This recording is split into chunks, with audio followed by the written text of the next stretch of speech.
If you're a fan of the Tennessee Titans, the Install Live Show with Greg Cosell of NFL Films coming up Saturday, May the 20th at the Hutton Hotel. Get your tickets right now at 1045thezone.com to hear the best breakdown of Will Levis. Really, really excited and thankful for the opportunity. And the rest of the Titans draft class.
It is 6 o'clock from the Superbook.com sports desk. I'm Jonathan Schaefer. The 2023 NFL schedule was released last night. The Titans are set to play in 2 primetime games in addition to their London contest against the Ravens. Both primetime games on the road. The Titans will face the Steelers in Pittsburgh on November 2nd for Thursday Night Football. Travel to Miami to play the Dolphins December 11th for Monday Night Football. Tennessee will open its season September 10th at New Orleans. Will host their home opener the following week against the Chargers. Their final two games of the regular season are against divisional opponents at Houston on New Year's Eve before hosting Jacksonville in Week 18. Tennessee will play Houston twice in 3 weeks, hosting the Texans on December 17th. They will also host Seattle on Christmas Eve. Merry Christmas to Kayla Anderson. Additionally, the Titans announced they have agreed to terms with 3 draft picks: 5th-round tight end Josh Wyatt, 6th-round offensive lineman Jalen Duncan, and 7th-round wide receiver Colton Dowell. Vols baseball hosts Kentucky this weekend at Lindsey Nelson Stadium in a matchup of ranked teams. We'll join the Vol Network broadcast tonight in progress following a 3HL. For all your foundation repair and waterproofing needs, visit USSTN.com. Breaking news at once on your home for the Titans and Vols. This is 104.5 The Zone.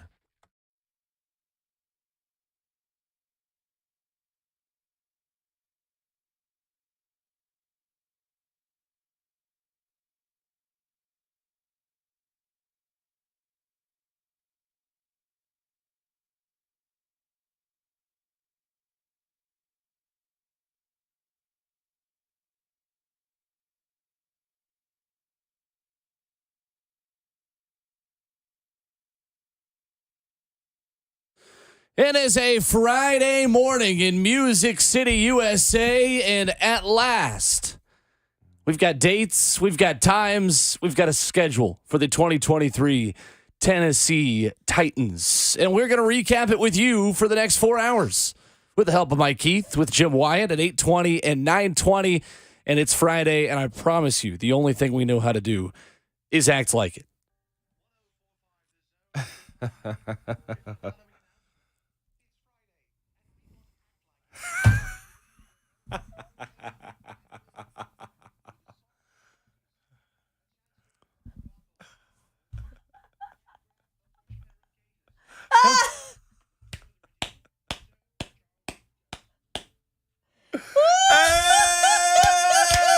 Ramon Foster, Kayla Anderson, Jonathan Schaefer. Go! I'm Will Bowling. Happy Friday. What a party! Yeah! Hey, that's cold. Red B. It's Friday. It's Friday, y'all. Let's go. Party. Get my groove on. Get my groove on. Yeah. I got chills, man. Dude, Red is so good at that stuff. Hey. The production stylings of Holy one smokes. Red Gordy B. Red Brian. All thing productions is good in Nashville, huh? All Yeah, production true. items are good in Nashville, man. Wow. Especially if you're the Titans social media crew, too. They broke Right? the internet last night. They absolutely did. Last I checked this morning, the Titans schedule release TikTok on Broadway has 11.6 million views. Wow. I mean, you know what? Congratulations. They won. They won. That's That's well incredible. done. You know? Hey. They absolutely won. Hey. Tough. No notes. Unreal. No notes. That was tough. Extra man. credit, in fact. I even had, I was checking out other teams while I checked out Pittsburgh. Pittsburgh people under there was like, hey, go take a note from the Titans, okay, on how to do a schedule release. It was so good. It really was, man. And I was excited. It was funny. Both of them were really good. The one on Broadway and the one in the bar was phenomenal, man. God. Yeah, that's Nashville to a T, right? Ooh, it was good. It was good. That's how you embody Nashville right there. It was beautiful. We've got a schedule. We've got 2 primetime games to talk about. We have got a front-loaded schedule where you're going to see really good quarterbacks before the bye week after you go to London. And the back end of this schedule is interesting because you got a 3-game road trip in November. We've got primetime in Pittsburgh, which we have to discuss with one Ramon Foster. baby. I know. And we have everyone's schedules now. We can finally dive in and do win, loss, And we got a winner Win. from yesterday, Will. win. What's that? We got a winner from yesterday. Oh, for the gift card. Miss Kayla Anderson. Kayla Anderson. I said we had 2 primetime games. Yeah? Yeah. Miss Kayla Yeah, Anderson baby. picked up a dub. Picked up an easy dub yesterday, man. No work or anything. That was No pretty work. exciting. I mean, She's she still just had- working. No, I'm talking about as Oh, far I as retired. Yeah, I'd love her that'd be nice guess to retire. into what how many primetime games. You're like, That's you all won $500 million. Dr. Evil out here. Did you just say Jeffrey Simmons' contract? Yeah. Or some NBA players. Wonder what his contract was to be the bouncer in the video for the Titans. True. It was really good. That one is going to fly under the radar because the Titans going on Broadway and asking random bachelorette parties and other people to answer what an NFL logo looks like. The girl that said St. Louis Rams for week 1 really got the ball rolling. Really got the ball rolling. I just love how When the it's whole really thing the New Orleans started. Saints. Me too. That's What the is this? And it was so good. It was so good, man. I enjoyed both of them, really. And then the bar video, of course, they touched every section of Nashville, I felt like. It was so good. It was awesome seeing Starlito in there also.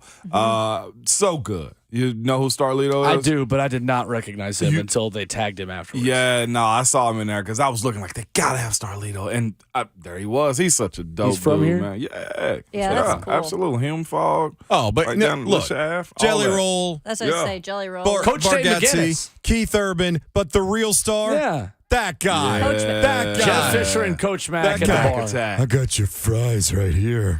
Yeah, that was pretty good. I mean, literally 2 minutes ago, the pro golfer Justin Thomas just retweeted the Titans video on Broadway and said, "I can't stop watching this." Adam Schefter tweeted it. Ian Rappaport was saying, "I'm dying. This is incredible." Diana Rossini responded.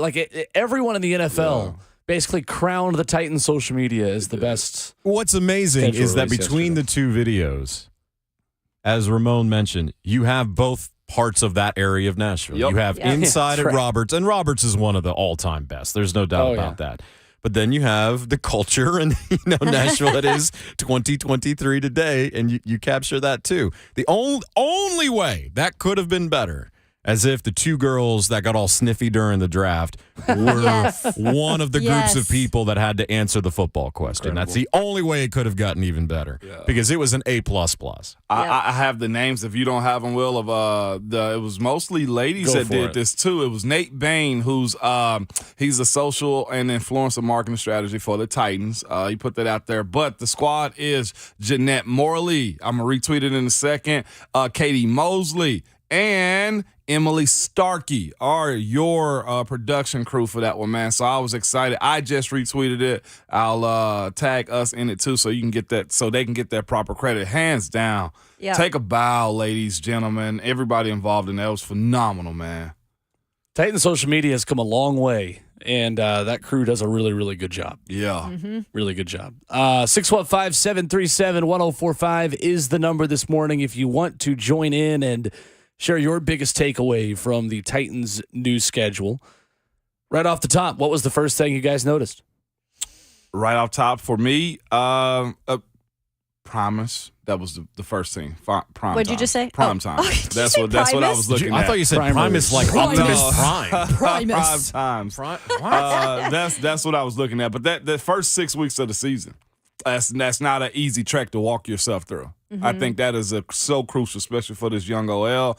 On the road, New Orleans, at home, Chargers, at Browns, Cincy, right after that and at the Colts, and then going overseas to Baltimore. That first 6 weeks, got to have your mind right. Yeah, that stood out for sure. You always looked at, obviously, what the primetime games were, so saw those. And then, I was looking, how many times are they going to play the Colts within the first half of the season? Well, that's not happening because now they're playing 5 out of, I believe, 8 AFC opponents at the end of the season. Yeah. So that's kind of different from what we've seen in the past.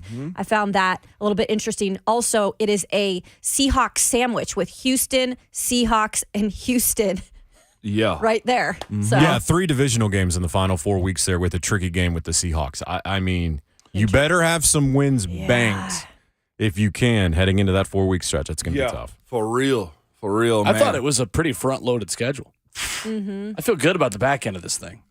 I do not feel as good about starting the schedule with Derek Carr, Justin Herbert, Deshaun Watson, Joe Burrow, whoever the Colts have. I would imagine Anthony Richardson, and then Lamar Jackson.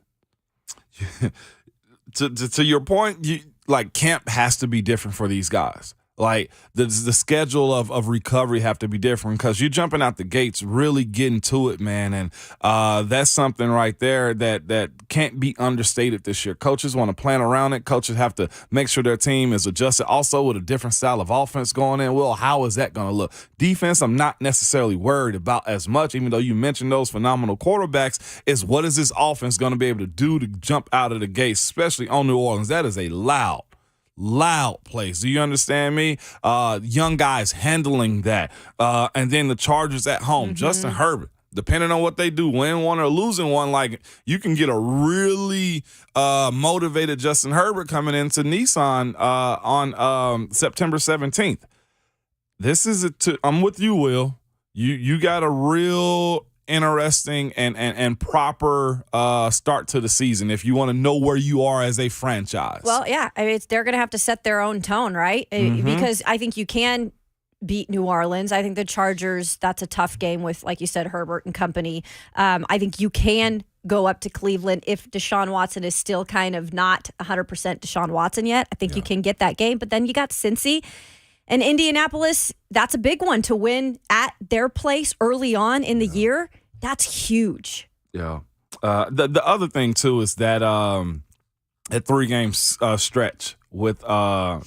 stretch with Pittsburgh, Tampa Bay, and Jacksonville all on the road. That's 2 weeks after the bye week. So hopefully you have your bearings on travel. Hopefully you can knock off That's two a of those. lot. Get those 2 out of 3 on the road is how you got to look at the breakdown of this schedule with that little stretch. It's a Thursday, Sunday, and a Sunday. So You would never stay in Florida for 2 games in a row in Florida, would you? No. That's what I thought. And Just asking. yeah, no, it's just I will say this: that 3 gives you an opportunity. I said this on 3HL yesterday to catch a rhythm. You know what I'm saying? Like, oh, we're on the road. Have it in your mind. We're on the road. Get your Friday in the book.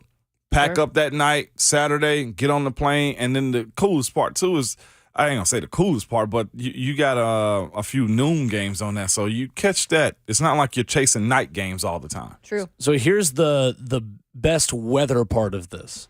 Before we get into more of the concrete details coming up, your warm weather cities, you're playing in cold weather months. You're going to Miami in December, so you have no issues with a hot end of the fall or end of the summer, beginning of fall against Miami. You go to Jacksonville in November, Tampa Bay in November.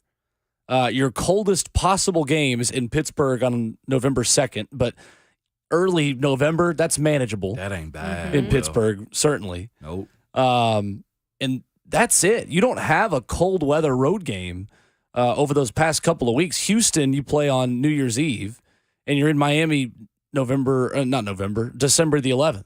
Yeah. So you don't really have a super hot weather game or a cold weather game, with the exception of playing outdoors in Nashville. Sure. Because you got Cleveland and Cincy early on. Right. Ooh, Yeah. knocked them out right there. That is really good, man. But definitely looking at the opponents, I would say well above 500. Well You get through above. the Titans? I'd say that. Really? I don't think 9-7. I think they can get double digits this Okay. year. Just looking at the breakdown of it. The But we're not biggest- doing that. No, we're not. Well, not week by week. No. You can give an overview of the season and give your expectations without. We're just not going to do the week 1. Yeah. What do you think? Week 2. What do you? The That's stretch what we're that gonna do. the stretch I really love, and maybe that's a fielded question for our callers too, is that Tampa to Indy Okay. the second time around from November 12th to December the 3rd. Mm-hmm. That stretch right there is where you gain a lot of traction to me. I'd agree with you on that one. There's one big advantage the Titans have in their new schedule that they certainly did not have a year ago. We'll dive into that coming up next. Mike Keith at 8:20, Jim Wyatt at 9:20 this morning as we dive into a brand new, hot off the press schedule for your Tennessee Titans. Coming up, it's Ramon, Kalen, Will, 104.5 The Zone.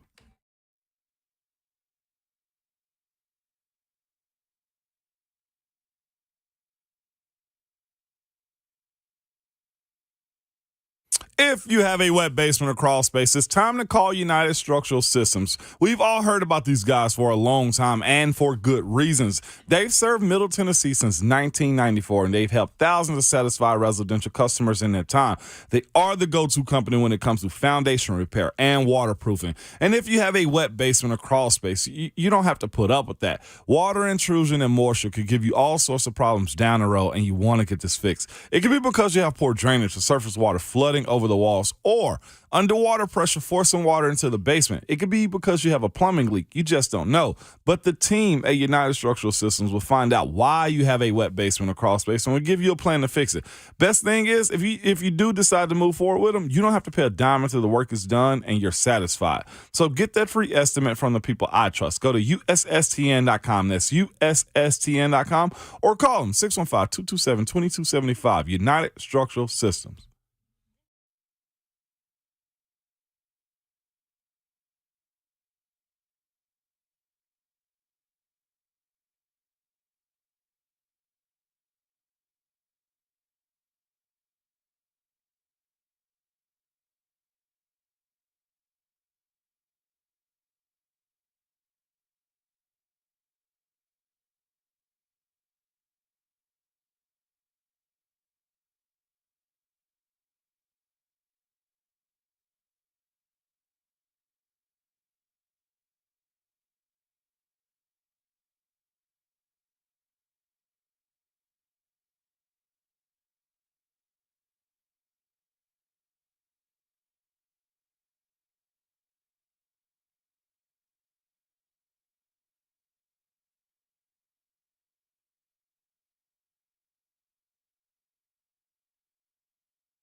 Ramon, Kayla, and Will, powered by All Four Seasons Garage Doors right here on 104.5 The Zone, here on a Friday morning edition.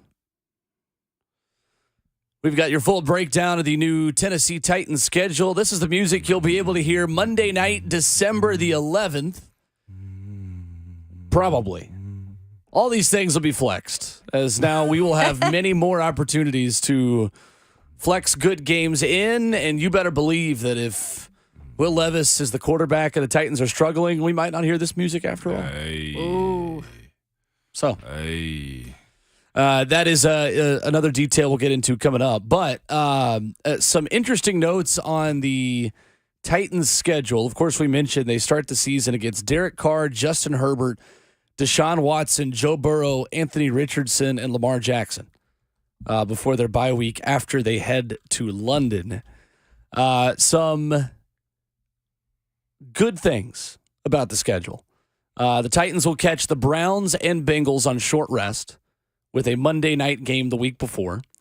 Baltimore will play back-to-back road games before traveling to London. There are 0 teams coming off of bye weeks before they play the Tennessee Titans on the entire schedule. Wow. Wow. The only time the Titans will be at a disadvantage in terms of time of preparation is after Monday Night Football on December the 11th, when they then play Houston the week after that. Okay. So there is no one that is going to have an advantage rest-wise over the Titans this season except for one game. There's no team coming off a mini bye or a bye week against the Titans all season. I'll take it. That's good stuff right there. And you got no double Thursday night games and no Saturday games either this year. So no short end week for the Titans either as far as that go, the way they got last year, man. Mm-hmm. It's a balanced schedule as far as like dates and times and stuff. So only thing you can argue is like, okay, we're at more prime times, but how much does that matter if you're winning games? I mean, the Atlanta Falcons got 0. They got 0? Prime time. Half of the AFC South got 0. You get what you deserve. So Houston and Indy got 0 each of them. Yeah. Houston and India did it 12 at least o'clock. they got Atlanta, 2. Houston, and Indy are the 3 with 0 primetime games. Ooh-wee. Does it matter? Really? No. But you said as a Exactly. player, it's kind of like a diss. Oh, yeah, in a it way. is a diss as a player because you look at yourself as like, man, I want to display my talents for everybody to see. It's just like, how am I, like, what do they say? Legends are made on Monday night. Keep bullet, right? Like those primetime games, seeing Aaron Donald go off on Sunday Night Football, different reach, right? Instead of catching it on the highlights on TV. So, yeah, it does matter. But in the end of the day, as a fan, you look at this, say, man, I get my 12 o'clock in, I'm home by 5:30, we're good to go. True. 615-737-1045 is the number as we take your reaction to the new schedule. And we start with Eric in Nashville. First up this morning. What's up, Eric? What's up, Eric? Hey, guys, before I get to the schedule, guys, first of all, I want to wish all the moms out there a happy Mother's Day. Love and respect your moms. Cherish them, honor them, because they deserve it, guys. And I hope everybody has good relationships with their mom. I did, because one of these days I might be around. My mother passed away after the first of the year, so this is going to be my first Mother's Day without her. So, Man, prayers to you. Just remember in the right way. Yeah. oh, yeah, I definitely do. So, she was a good woman. Yep. First of all, Kaylin Will, right on the brownies. I'm the same way. I'm not going to get into it, but I've had issues with nuts, so I definitely agree with you 1,000% on your brownie cake. Yes. As far as the schedule, guys, goes, here's my thing, guys. I'm probably more optimistic. I was just talking to Shape. I think the Titans have a possibility to win 8 games, maybe 9, but that may be being generous. The 3 straight road games, definitely tough. I pretty much thought it was going to go like it went, that we mostly get 2 prime-time games. The only thing I was going to ask, are all the games at home on noon? Are they all noon? Yes. Yes. There are no Yes. 3:25 or 4:15 games. Yeah. I kind of figured that. I thought the one game might be the Chargers. The only other game, of course, guys, it's questionable. It's the last game against Jacksonville because that's to be determined. But more than likely, the Titans will be out of the playoffs by then. And one other quick thing, guys, and then I'll get off, guys. All the slurping and love over the Jets, I will laugh my head off when the Jets are not as good as everybody thinks. Because everybody here says, oh, they're on the same level as Kansas City and Philadelphia, who they play, by the way. And I'll just laugh so hard because everybody's comparing them, thinking they're Super Bowl contenders. Don't buy it, guys. But we'll see. Guys, y'all take care, and we'll talk to you soon. No doubt. Right? Thanks, Eric. Thanks, Eric. Appreciate the call. We go next to John in the Borough here this morning. What's up, John? What's up, John? Good morning, everybody. It's Friday, and we're going to act like it, right, Ramon? You better believe it, Brody. All right. So I am a Saints fan originally because I was a Saints fan before Tennessee ever had the Titans. So with week one, I have an interesting proposal for Will and Ramon. Okay, I'm here for it. Let me hear it. A friendly wager. We can throw money on it if you guys want to. I don't care. Ramon's got the money. I don't, but we can do that. You're a doctor. You got the bread. No. I am not a doctor. No. Do not call me a doctor. EMT response and doctor, and this is no offense to John. Salary wise, Uh-huh. Okay, that's fair. Not even close. If the Titans win, I will wear UT gear for an entire week. Week is a long time. If the Saints win, the two of you will wear Memphis gear for an entire week. Ooh.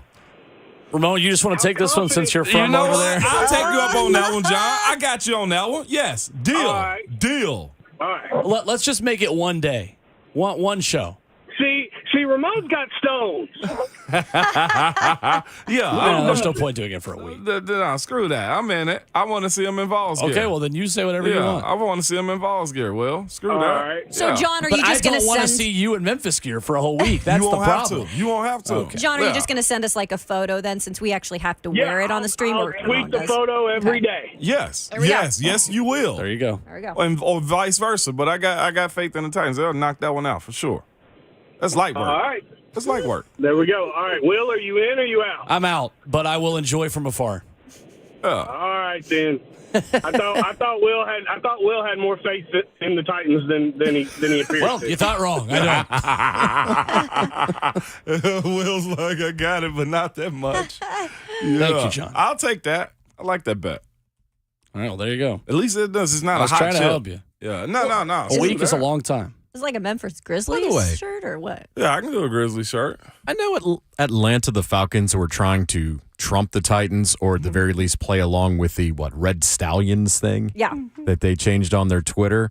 But I thought that was kind of silly what they did. Did you really? Oh, it's really blown things up. I like it. Like they put that As as their names. as their names on their Twitter. Yeah, because how much of their fan base will get that without having to Well, not Find it. only that, you're letting another team influence what you're doing in I terms of know. changing the name on your Twitter. It team you're seems rather playing. weak. But haven't they influenced their whole roster? You know what? Taylor just said, Moan, Yeah. when keeping it real Yeah. goes wrong. Yeah, 100%. That's right. That's 100% Absolutely. right. That's the first thing I thought of Shafe, actually. I couldn't even believe it. Mhm. Red Stallions. I'm like, bro, again, not everybody's, under 45, 40, 35, 30 years old. What are you doing? Seemed kind of silly. I mean, it's not a big thing. It's social media, it's not that big of a deal, but Atlanta, I don't know, man. It just kind of rubbed me the wrong way. As viral as the Titans It's just video weird. has gone, though, I mean, Yeah. somebody will lead them to the right direction. I get it, but it was hope. just kind of weird. It was weird. It is certainly the Tiny Mike bit is great because that's Yes. just a big internet fad right now. Where you go out on the street and just ask people questions with Tiny Mike. That just It's plugs into your phone. So cute. Those things do well. If you missed the entire schedule, at New Orleans, Chargers at home, at Cleveland, Cincinnati, at Indy, Baltimore. You get your bye week after the trip to London. Come back, you play the Atlanta Falcons at noon on Sunday, October the 29th. 3-game road trip in Pittsburgh, Tampa Bay, and Jacksonville. Carolina and Indy at home. Then you go to Miami for Monday Night Football, Houston, Seattle, at Houston, and you finish with the Jacksonville Jaguars on either Saturday or Sunday, January the 6th or the 7th. Again, as we mentioned with John, no 325 games, or with Eric, no 325 games the entire season, which was different last year because you had one against the Chargers and one against the Giants to open the new year. But this is the lowest amount of primetime games for the Titans in a single season since 2019, when they only appeared in one that entire year. Okay. No surprise. Yeah, and with the way they can be flexed now, I mean, the Titans go on the streak and they're winning. I mean, some of these opponents that they have lined up, I mean, you can see some flex here or there. Mm-hmm. And depending on what Houston looks like, the Seattle game is very unique.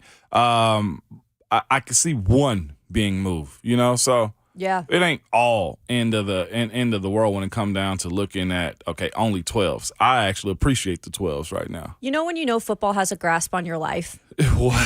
When you get a FaceTime from your brother at like 9 p.m. and then he texts you and says, well, we could possibly come down for the Christmas Eve game when he's visited like 0 times since I've lived here. You know what? Like, oh, yeah, football. Yeah, football will make you have a family affair. What he just said was, Kayla, I love you, but I love you more when Seattle's playing in Tennessee. Boom. I need reasons. Christmas Eve. Yeah. Boom. I need reasons to come see you. Jeez, football. Hey, he loves you, though. I think. football. Football. Caleb tweeted at us at Ramon Kayla Will 4 things that are trending, and it's hashtag Dirty Birds, which is the Falcons hashtag, and then Chester Cheeto and Titans are trending right the below Chester Cheeto. That made me pop. I thought that was good. Why Chester Cheeto? because that's what one of the Yeah, girls that's described right. as the Jacksonville Jaguars. No, that's one of the guys. I thought it was a guy that did that. It was. I don't know. Oh, it's the guy in the van. Yeah. I don't really disagree. I kind of get it. I don't either. Again, if y'all hadn't checked out the Titans social media video, it is phenomenal. What's amazing man. is that in our world, the Cowboy star is iconic. It's iconic. It is. But everybody saw the horseshoe and just went, Cowboys? Yep. Them the Cowboys. It's funny because Will Compton, former Titans linebacker turned podcaster, tweeted, the best part is knowing how hard the Jaguars worked on their video. Like how hard all these other teams worked. Like the Broncos had Peyton Manning come in and do an Office-style schedule release with Angela from The Office in a big scripted 4-minute video. And the Titans social media people, I'm sure they worked hard on this, obviously. Yeah. Walked outside with a tiny mic. They're like, hey, what's this team? Yep. And just let Broadway work its magic. It Do was its so thing. good. Adam in the Burrow on Twitter put a picture of Trevor Lawrence in sunglasses next to Chester Cheeto. Oh, my goodness. Please that's retweet that. I gotta Oh, he see did. it. I gotta Oh, my see it. gosh. And if I'm Trevor Lawrence's people, I'm calling up the Cheeto people today. Like, get me paid. Yeah. Give me pay. Let's do it. NIL deal. Mm-hmm. Pro NIL deal. Nothing wrong with that. That's outstanding. It is. If I was a player inside the Titans locker room, I would tell the guys, get us past the first 6. Yeah. Hey, let's work and grind this first 6 because Atlanta, young quarterback, Pittsburgh, young quarterback, Tampa, what is Tampa? Jacksonville, you need to play that up because it's division. Like Carolina, young quarterback. Indy, young quarterback. Miami could be a challenge, but it's Monday Night Football. Let's go. Mm-hmm. You know what I'm saying? Like that is the mentality. Houston, young quarterback. Seattle got to make the trip on Christmas Eve. Sure. Do not mess up my Christmas with a loss. You feel me? Like Yeah. that's what I meant. Like I don't want to sell any tickets to this optimism that I have about the way I would view this schedule. But like, and then Houston and of course Jacksonville again. Like, you got to feel good if you're a player, and most players think they can control everything. And this is why I'm in this mood now of saying, yeah, I look at this as like it's feasting time. But a lot of questions got to be answered. You got to figure out your OL. You got to make sure the defense stay intact, right? Wide receiver help, still a big question mark when it all boils down. What is the floor of the offense going to look like? Ryan Tannehill, Will Levis, hashing out all of that. Like, you should be smelling some blood on this one. So real quick with the question that I had brought up about the 5 out of the last 8 were AFC South opponents. Do you think that's a good thing then or they're getting their quarterbacks time then to kind of get into a groove and you're facing those QBs with Indy and Houston later on? I look at this and I say, we have more experience. We have a quarterback. Tannehill still is a guy, QB1 at that time. I say to myself, we should be gradually getting better. From the time 11-26 at Carolina hit, right? Or after the first Jacksonville game, 11-19, you should be ascending the entire way up. You may drop a game. You may have a situation that pop up, but like that last stretch, Kayla, it's got to be something that's advantageous for you. Yeah. There is one twist that has been put out about Dolphins Titans on December 11th. Okay. You know how I said the other day that every time the Titans play on Monday Night Football, they somehow get Steve Levy Yeah. as their broadcaster? Yeah, there are 2 Monday night games on December the 11th. Oh. ABC will have Packers Giants at the same time. What? Both games 8:15 Eastern starts. ABC and ESPN are permitted to air different games at the same time on 3 occasions this season. So any hope you had of, we'll finally get Joe Buck and Troy Aikman as Monday night game, you're still going to get whoever the secondary crew is.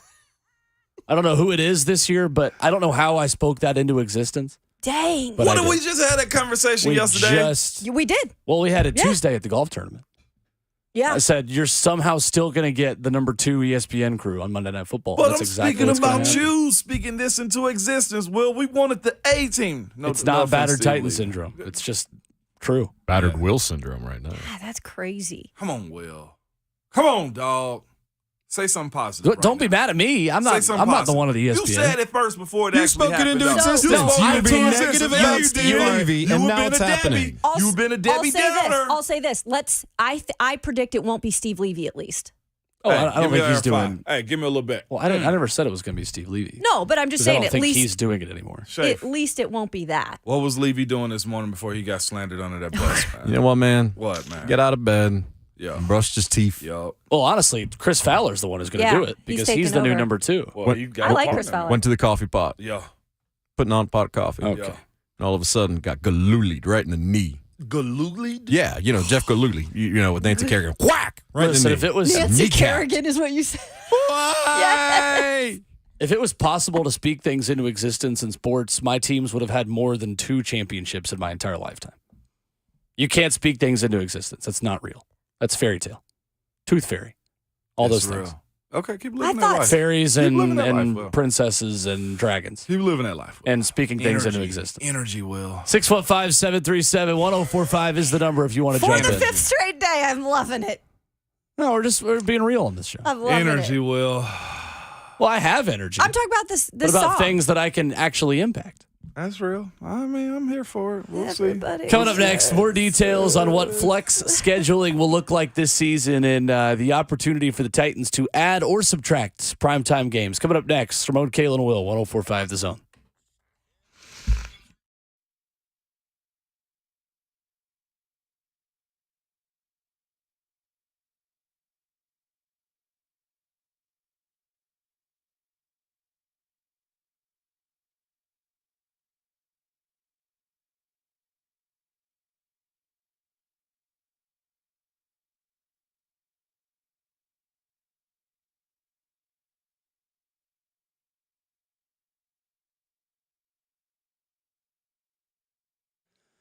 Hey, it's Will Bowling here for my friends at Lee Company. You know the weather is changing, but do you know if your air conditioner is ready for it? Well, maybe it's time for a professional to check it out. Our friends at Lee Company always have you covered. One of their expert technicians will perform a 22-point inspection as well as seasonal cleaning and maintenance to help you stay ahead of Mother Nature. And thanks to their visual findings platform, their professional team virtually shows you exactly what they see in addition to updates and information on your unit's efficiency. Don't let your air conditioning fail this spring and summer. Call Lee Company today at 615-567-1000 or go to leecompany.com/promotions to get $20 off your air conditioning tune-up today. Rainy outside today. You know, at a moment's notice here in Middle Tennessee, it can be 90 degrees this time of year. So give Lee Company a call. Make sure your air conditioner is ready for the heat wave here in Middle Tennessee. 615-567-1000. That's the number to call. The website is great. leecompany.com/promotions. That's Lee Company. All you need.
It's Ramon, Kayla, and Will, powered by All Four Seasons Garage Doors here on 104.5 The Zone. Feel like I had to go into the velvety broadcaster voice to talk over this music. It's only right. Why is that? You don't like this? No, I love this. Oh. You kidding? It's like a This classic. is just tradition. No, you went, I thought it was like, you discussed No, I said it. velvety broadcast voice. Oh, okay. All right. Velvety. September the 10th, when the Titans will visit the St. Louis Rams to begin the season, according to Broadway, that is. They're actually the New Orleans Saints. Until they go to Lightning McQueen on September the 17th. 615-737-1045. We'll give you more info on what flex scheduling means in 2023. But first, we go back to the phones, where Mandy is in Lafayette with a question for Ramon this morning. What's up, Mandy? What's up, Mandy? Hey, Ramon, how are you? Good. How are you? I'm all right. I don't know if you remember me or not, but I'm a huge Steeler fan, and I want to know your thoughts on the Steeler-Titans game. Should be good. Oh, baby. Thursday night, prime time, man. We're going to try to make something happen around that game if possible. I don't know if that's going to be possible, but the matchup, Titans team with a really good defense, Steelers with a young quarterback. That's going to be a very interesting Thursday night matchup for me. I'm looking forward to seeing what both teams look like at that time. Week 9, I think is when they win. You should know who you are as a squad. Can they stop Derek is the question I have, because that run defense last year was atrocious. Is that the game that and that's the game we talked about Mariota the last time they played a Thursday night game against Pittsburgh? 4 picks. Woo! Antonio Brown is still scoring touchdowns in that game. It wasn't pretty. And I'm still with vertigo because of the sky cam that they used as the primary That's right, that camera was for the the entire sky game. cam. I Let's didn't keep it bring simple that. I this didn't time. bring this up. Okay, it was Mandy that brought this up. She wants to see Tell her that her check again. is in the mail, Ramon. Right? Mandy, it wasn't me, y'all. The real question from the Titans schedule release video is which of those fake team names is going to be your fantasy football name this season? Ooh, So true. Chester Cheeto. That's so I'm going to be the Brentwood Red Stallions. There you go. Oh, Lightning McQueen for sure. Yeah, that's a good one. It was so many good ones, man. I've been looking at videos from different teams on the break. They're good. Some of them are good. You saw the Bears I and saw Chargers the Bears, on the break. Chargers. I'm looking at the Lions too. We Legit. needed some new ideas because these videos, I don't know. I feel like this has become as big of an event as the schedule release now. Yeah. It's not a bad thing. No. It's just, I'm glad to know that the social media people of this league can continue to come up with new ideas that keep us entertained. Mm-hmm. They did a good job. It was hilarious. The The 49ers, 49ers? 69ers stars Like where? is what somebody guessed for the Pittsburgh Steelers. I'm quoting Yeah, here. it is. It's just incredible. This always humbled me as a person, as a player at times. When someone didn't know. no, no matter how important you think you are. Yeah. There's a group of people that don't give a doggone about you, man. Like, You know what that girl said who didn't know the Steelers' name? Steeler. still. I hardly know her. Right? All right. Can I say the quiet part out loud again? Yeah. Was I the only one when she said 49er, 69er who just laughed like a child? I laughed like a child as well. It was like probably a girl my age and her 3 friends. Yeah. Maybe the only people who could actually live here full time. Also, Giggled like it was In the a whole your video. mom joke. Hey, It was great. and can we be real too? The North Carolina Tigers was really solid. That actually, you know what? That was pretty That good. was close. you That was know, good. Right. I think I'm going to be the Boston Bobcats. It's going to be my fantasy What a football name great this year. That's a good The name. Boston Bobcats. I'm gonna claim that one. Great name. And we got ours mixed together. The lady from my Seahawks said Eagles, Eagles, Eagles from Pittsburgh. Yeah, I was like, So there you know we what? go. I thought of you when I saw that. So I was Yeah. like, Kayla gonna hate that one, but it's so hilarious. It's funny. It Can't get is mad at funny. it. The flex scheduling this year looks a lot different because flex scheduling for Sunday Night Football can now be used twice between weeks 5 through 10 and at the NFL's discretion during weeks 11 through 17. We are much less likely now to have bad primetime football on.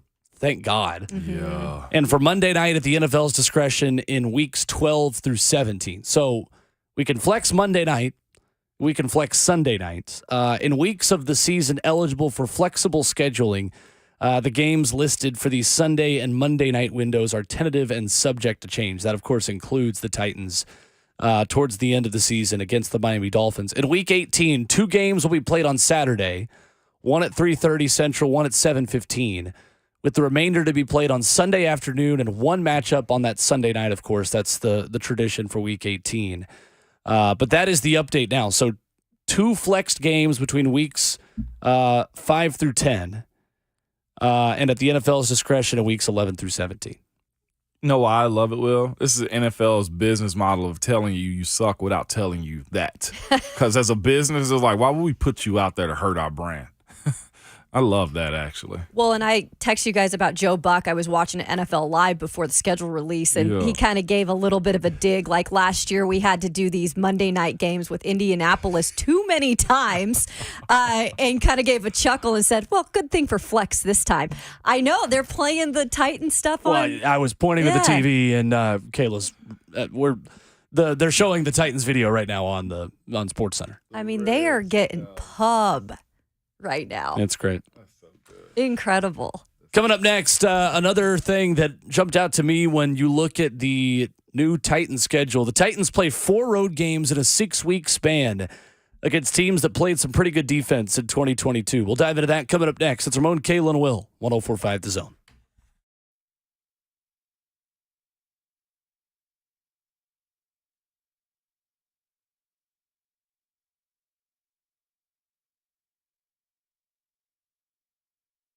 Business owners, are you feeling stretched thin by the pressures of growing your business, keeping up with changing regulations, and staying HR compliant, hiring and retaining top talent, handling payroll? The list goes on. It's tough to maintain momentum and still keep your employees engaged. Fortunately, there's Insperity. They put over 35 years of HR service and technology to work to help you develop a people strategy that scales with you. What if your HR strategy included access to better benefits to help you keep the employees you have and attract new ones? What if it also offered training for your employees to increase their skills so they become more productive? There will always be challenges to face in business, and no matter where they come from, Insperity is ready to help you move past them by providing the HR solutions you need. With Insperity, nothing seems impossible. Insperity, HR that makes a difference.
7:01. Good morning. I'm Jonathan Schaefer from the Superbook.com sports desk. The 2023 NFL schedule was released last night. The Titans are set to play in 2 primetime games in addition to their London contest against the Ravens. Both primetime games will be on the road. The Titans will face the Steelers in Pittsburgh on November 2nd for Thursday Night Football and travel to Miami to play the Dolphins on December 11th for Monday Night Football. Tennessee will open its season September 10th at New Orleans and will host their home opener the following week against the Chargers. Their final 2 games of the regular season are against divisional opponents at Houston on New Year's Eve before hosting Jacksonville in Week 18. Tennessee will play Houston twice in 3 weeks, hosting the Texans on December 17th. They will also host Seattle on Christmas Eve. Merry Christmas to Kayla Anderson. Additionally, the Titans announced they've agreed to terms with 3 draft picks: 5th-round tight end Josh Weil, 6th-round offensive lineman Jalen Duncan, and 7th-round wide receiver Colton Dowell. Vols baseball hosting Kentucky this weekend at Lindsey Nelson Stadium in a matchup of ranked teams. We will join the Vol Network tonight in progress following 3HL. For all your foundation repair and waterproofing needs, visit USSTN.com. Breaking news at once on your home for the Titans and the Vols. This is 104.5 The Zone.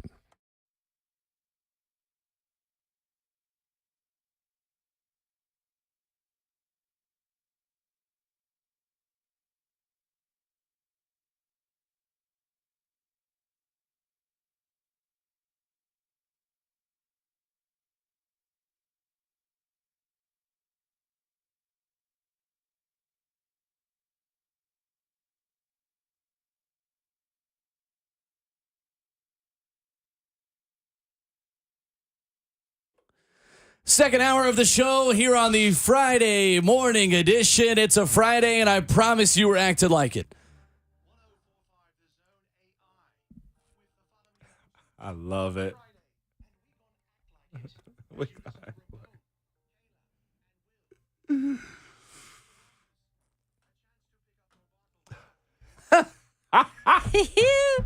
Yeah.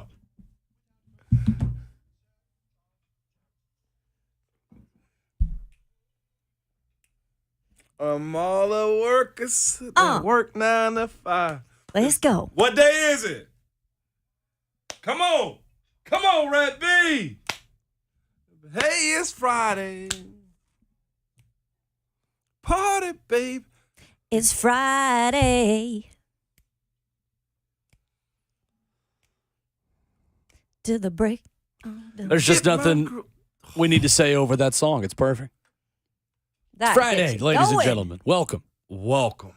And Rhett Bryan, another thank you to the best Rhett. Titans radio producer in the world. I've called him The best NFL Yeah. producer in the world. I'm talking about. Outstanding. Absolutely outstanding. Get that man a Grammy. Skip the extra cup of coffee Right? this morning. Just listen to that. Hadn't even had a coffee. I was going to go get some, Will, and Shafe dropped that on us in the 6th, and I was like, you know what? Don't need it. Don't need it Don't right need now. it. Don't need You're it. gassed with your own. Gas. No coffee.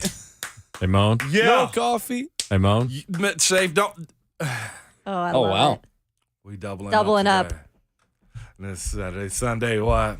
It's Friday then. This is for the rain outside, baby. It's Friday then. It's Saturday, Sunday. Oh. Go, Will. Go, Will. Go, Will.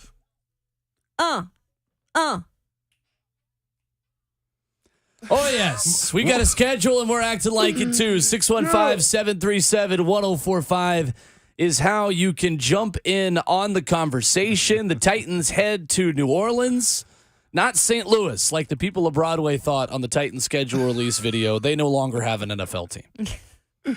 Yeah. No, that was good, though. It was appropriate. That's the proper diss for them, man. I'll take it. Perfect. NFL Network tweeting last night when asking, let's hear it, which team had the best schedule content. NFL Network responded to itself and said, by the way, hey, at Titans, you get our vote. So, Yeah. Titans took a W last night. Yeah. Titans are 1-0 to begin the new 2023 Let's season. go.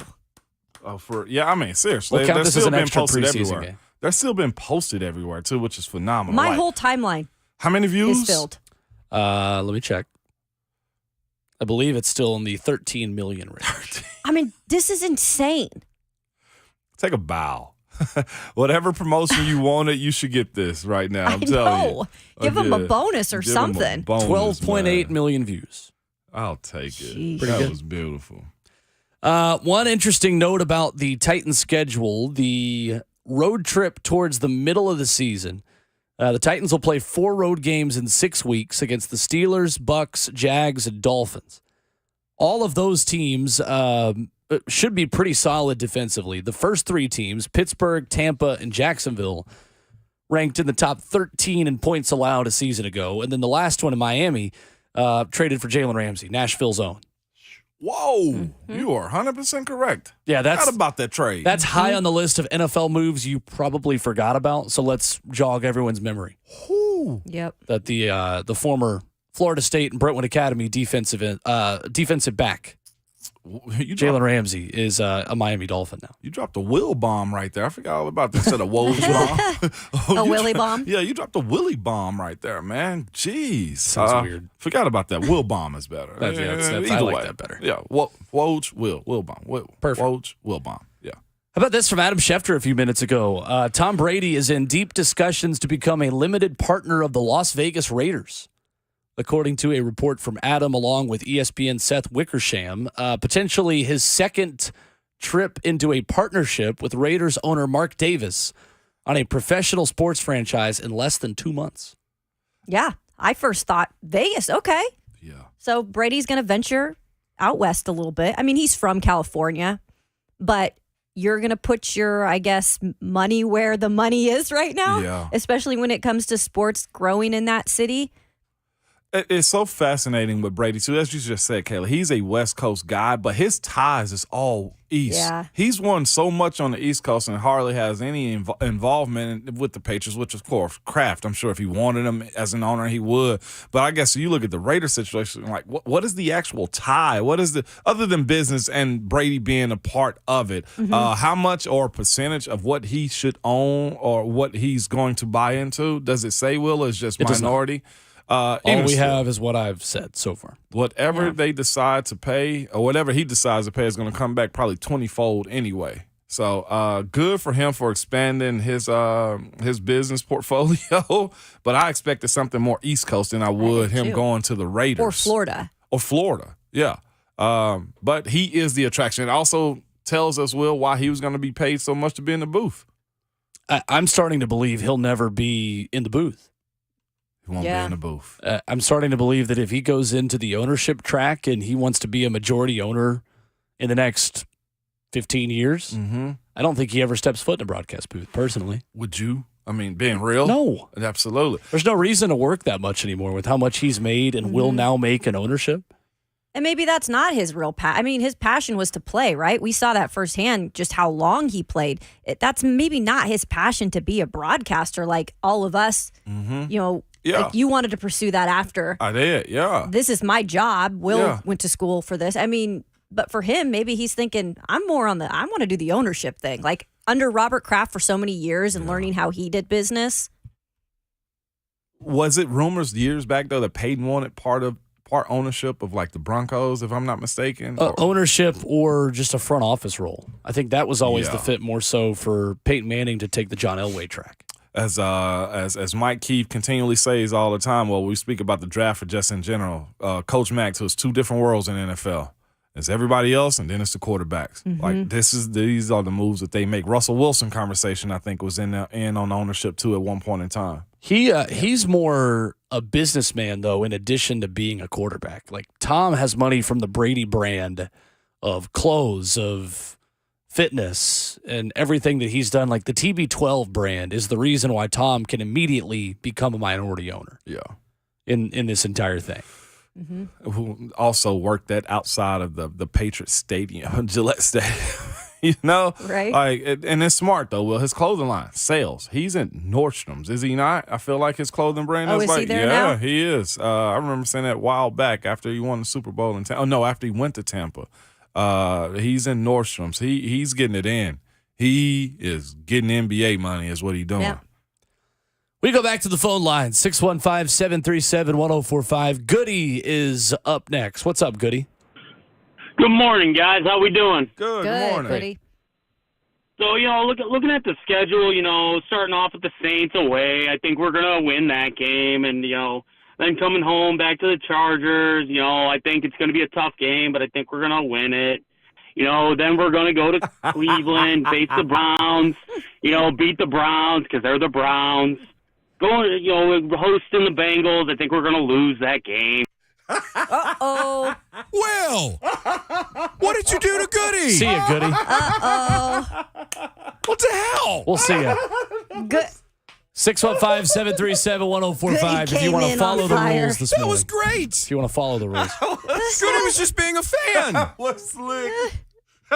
It took me a minute. It took me a minute to, same thing. I looked at Will. I said he's doing it. Yeah, he's doing the breakdown of the schedule right there. I only have one thing to say to Goody. Oh, God.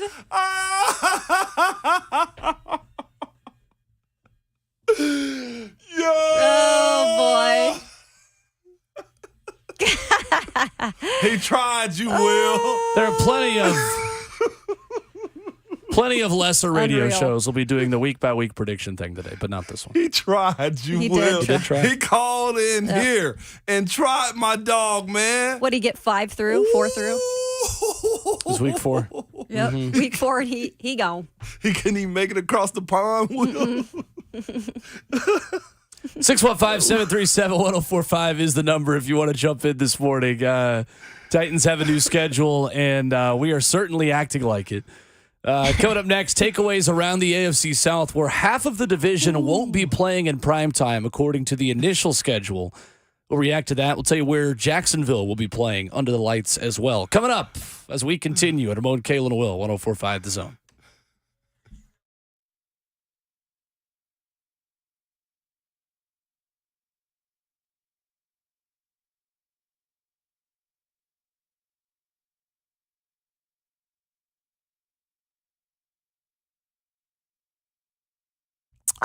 When Two Rivers Ford opened their doors 40 years ago, they made it their mission to sell their vehicles for the best price possible, and that promise has been kept for 4 decades. Two Rivers Ford sell all their new non-specialty Fords well below MSRP, and they have great financing rates right now, too, like 2.9% for 60 months on Explorers and Expeditions right now. Two Rivers Ford is always upfront and honest about their pricing. They'll make sure you'll get all the discounts available to you, things like military discounts and student discounts. And the Two Rivers Ford non-commissioned sales team will make sure that you get all your questions answered and that you're fully armed with the information you need to make a buying decision. It's all about you and your experience. And that's the way they have been since 1983. No matter how you like to shop, Two Rivers Ford is there to make buying a vehicle fun. And when you do business with Two Rivers Ford, you can feel good about doing business with a local company that supports our community. Locally owned for 40 years, the best price possible, non-commissioned salespeople, and a fast and easy and fun buying experience. Two Rivers Ford, powered by Ford, driven by people.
It's Ramon, Kayla, and Will, powered by All Four Seasons Garage Doors here on 104.5 The Zone.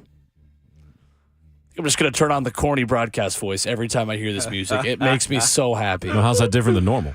Oh, spicy. He got. That's Jonathan the look Schaefer. of someone who just got. He's the one talking Spicy. right now. Ramon Foster, Kayla Anderson. No, I didn't cue you for that. Didn't have to, because you know why you didn't have to? I really been thinking you've been doing that yourself. I think it every time. I didn't know you had to record it. And because you're fooled, that makes me. That's fair. Yep. That's fair. Somebody just said on Twitter the Brady Mark Davis partnership. It's the hottest owner in the world, and then also Tom Brady. That's right. Oh, jeez. That's funny. About the new That's Raiders. pretty good. Raiders guys. It's good. It was That's really right. good. It's good. The Titans are only scheduled to play one division rival in the first 10 weeks of the 2023 season. That's the Indianapolis Colts. A road trip in Week 5 on October the 8th before the Titans head across the pond to Tottenham. Their next AFC South matchup after that is in Week 11 against the Jacksonville Jaguars. Is there a positive on the Titans schedule that you don't play division teams until Week 11 with the exception of one game? Yeah, it's a positive. You get an opportunity to get your philosophies in place, your blocking schemes. I told you again, this OL coming together to me. Those 5 guys got to work at one at some point in time too, and I see this as an opportunity for this team. And then, of course, having the ability to close out the season against those guys. And the best part about it, no matter where you are, Will, you set up to Week 11. All that matters is winning your division, and the focus that you got to have to play those teams on the latter part of the schedule means a lot more. You get an opportunity to get ready. You know. And I get that side of it, but I do get the side too where you want to take care of business early and get them out of the way, like they've done. True. Now, let me reiterate this: that they did do that against the Colts, but guess what? That didn't matter because the Jags won the division in the end. Even though for the longest time, because they took care of the Colts early on, it looked like they were going to win the division.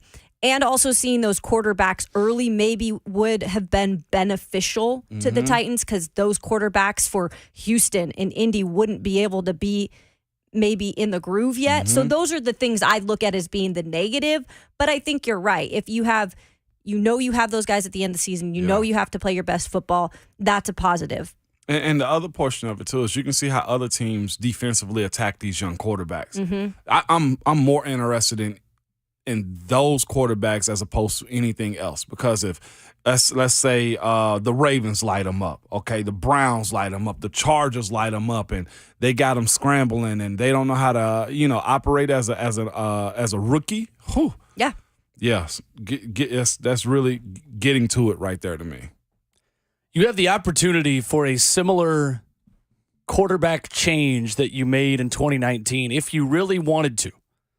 Because when the Titans had their famous 16-0 loss to the Denver Broncos back in 2019 that caused Ryan Tannehill to become the starting quarterback, that game took place on October the 13th. This team's bye week in 2023 is October the 22nd. You have a built-in extra week in the middle of your schedule where if you start 2-4 again, like you did in 2019, you have the ability to take an extra week. And like we said about Nico Iamaleava the other day going into Tennessee's bye week, you could give Will Levis an extra week as the starting quarterback on a bye week after week 6. Now, that's a conversation we'll have much more in depth this summer, but that is where my brain first goes when you look at the schedule again is, okay, if we're going to have a similar quarterback dynamic than we had in 2019 again, I would rather play the division teams later because that may be the best version of the Tennessee Titans in 2023. Wow. Yeah. I'm not predicting that it's going to be. I think you're going to have the opportunity. Yeah, no, that's fair. And we spoke about this too, where the London game failed is you really have the ability to make the old switcheroo. Levis preparation, got to be huge. What have we heard all the analysts and experts and coaches of Will Levis say? What if you surround him, then he has the ability to be good. Look at his 2021 tape and not his 2022 tape. Like the 21 tape was a really good tape. He had guys and sifting out these wide receivers and Derek catching his bearings as far as running the ball on the ground. Like, it could be a good situation. Tannehill's got to go through it. New Orleans defense is always pretty solid. Chargers, solid defense. Yep. Got somebody to get after the quarterback, and you may end up having a rookie left tackle or a guy that's just now starting again at left tackle with Dillard. Cleveland, Myles Garrett. Okay? All right, we can talk ourselves through this. Cincinnati defense is still pretty vicious. Indy, of course, division. And Baltimore. Y'all, like, that first 6 games, Will, and you brought this up, I saw it in your notes, like the front-loaded side of this schedule defensively can be serious. And that defense going against this OL, I know I keep bringing that up, but, like, it matters a lot. Mm-hmm. All of the good quarterbacks you play are before the bye week. Yeah. All season. Go ahead. Well, I had talked about, too, with Ryan Tannehill, it might not be, even if it wasn't an injury, Tannehill, like, taking care of the football, just something that Mike Vrabel has always harped with him specifically. And when he didn't do that the year before last, it was an issue. Mm-hmm. Now, when you've got a rookie breathing down your neck and wanting that spot and people thinking he can get that spot, you're going up against defenses like this. You don't take care of the football. They want to make a change. Mm-hmm.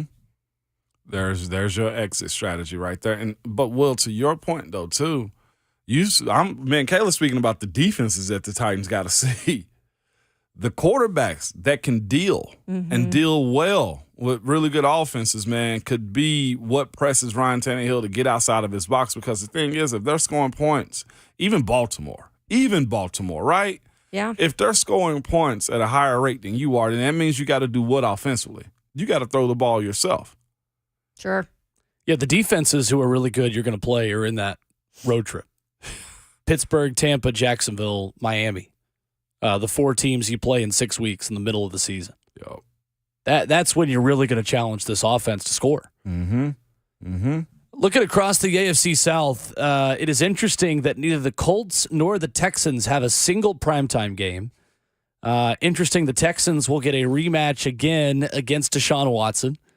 Didn't go so well for Deshaun last year. No. But he only threw for 131 yards and had an interception. So C.J. Stroud against Deshaun Watson. Houston starts with 3 road games in the first 5 weeks, including the season opener at Baltimore and week 3 in Jacksonville, which is interesting. And they will play 4 straight games against the NFC South. The Texans will in mid-October to mid-November, playing 4 straight against the entire division. Atlanta, New Orleans, Carolina, and Tampa. That's ugly. It's interesting. That is interesting. Yeah. And maybe it's because venue and stuff like that, but that is I'll say this, as a player, you look at that as a challenge, though, too. Everything's a freaking challenge, okay? But to go 0-4 against that division, or you split games, like that's the way you look at it. Okay, if we got the AFC North or the NFC South, like how many of the 4 can we get? You got to go back to back to back. And then it'll end up being a different style of ball. For them, I look at it and say, you know what? They can catch their bearings because who's the quarterback of the team you trust out of the NFC South, Will? To compete. Who? Literally none of them. Literally none of them. So there's not one that stands out. Who? I'm interested, though, because just in general, like the beauty of what we're doing right now is talking about what we expect. Thinking about the NFL season, expectations go out of the window. Expect the unexpected. Oh, my gosh. Expectation goes out of the window, Kayla. Like, there's nothing more you can do but to be intrigued by football because there's so many different variables that go into it. And then, of course, to get to the point of opening weekend, escaping injuries. You know, like new OCs, new head coaches, new quarterbacks. There's a lot to go into it. So, and coming as the Titans, speaking of injuries, the past 2 seasons, it's like that has got to be on the forefront too of their minds. Like, can this be a season where we can escape some of these multiple injuries that happen week to week? I mean, that is not something you want to talk about, but you know that they're thinking about that. Like, we've got to stay healthier. Mm-hmm. The Colts have the opportunity to either bury themselves in the AFC South or give themselves an advantage early on because the Indianapolis Colts play 5 of their 6 AFC South games in the first 7 weeks of the season. That was last year. This year, they play 4 of their first 6 games against the AFC South.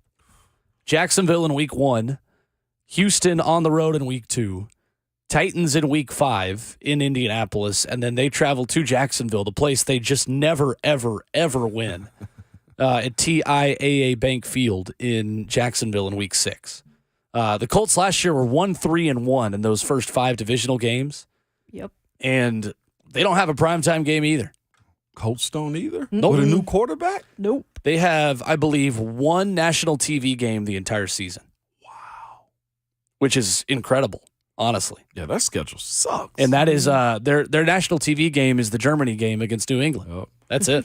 They got 1-405. That really surprises me because the NFL media has been obsessed with propping up the Colts for the last couple of years. Preach, Will. And you've seen that. Preach, and Will. you don't have the two-tone tinted glasses like I do. No. But the NFL media has propped up Jonathan Taylor as the running back king. He's not close to that. Yep.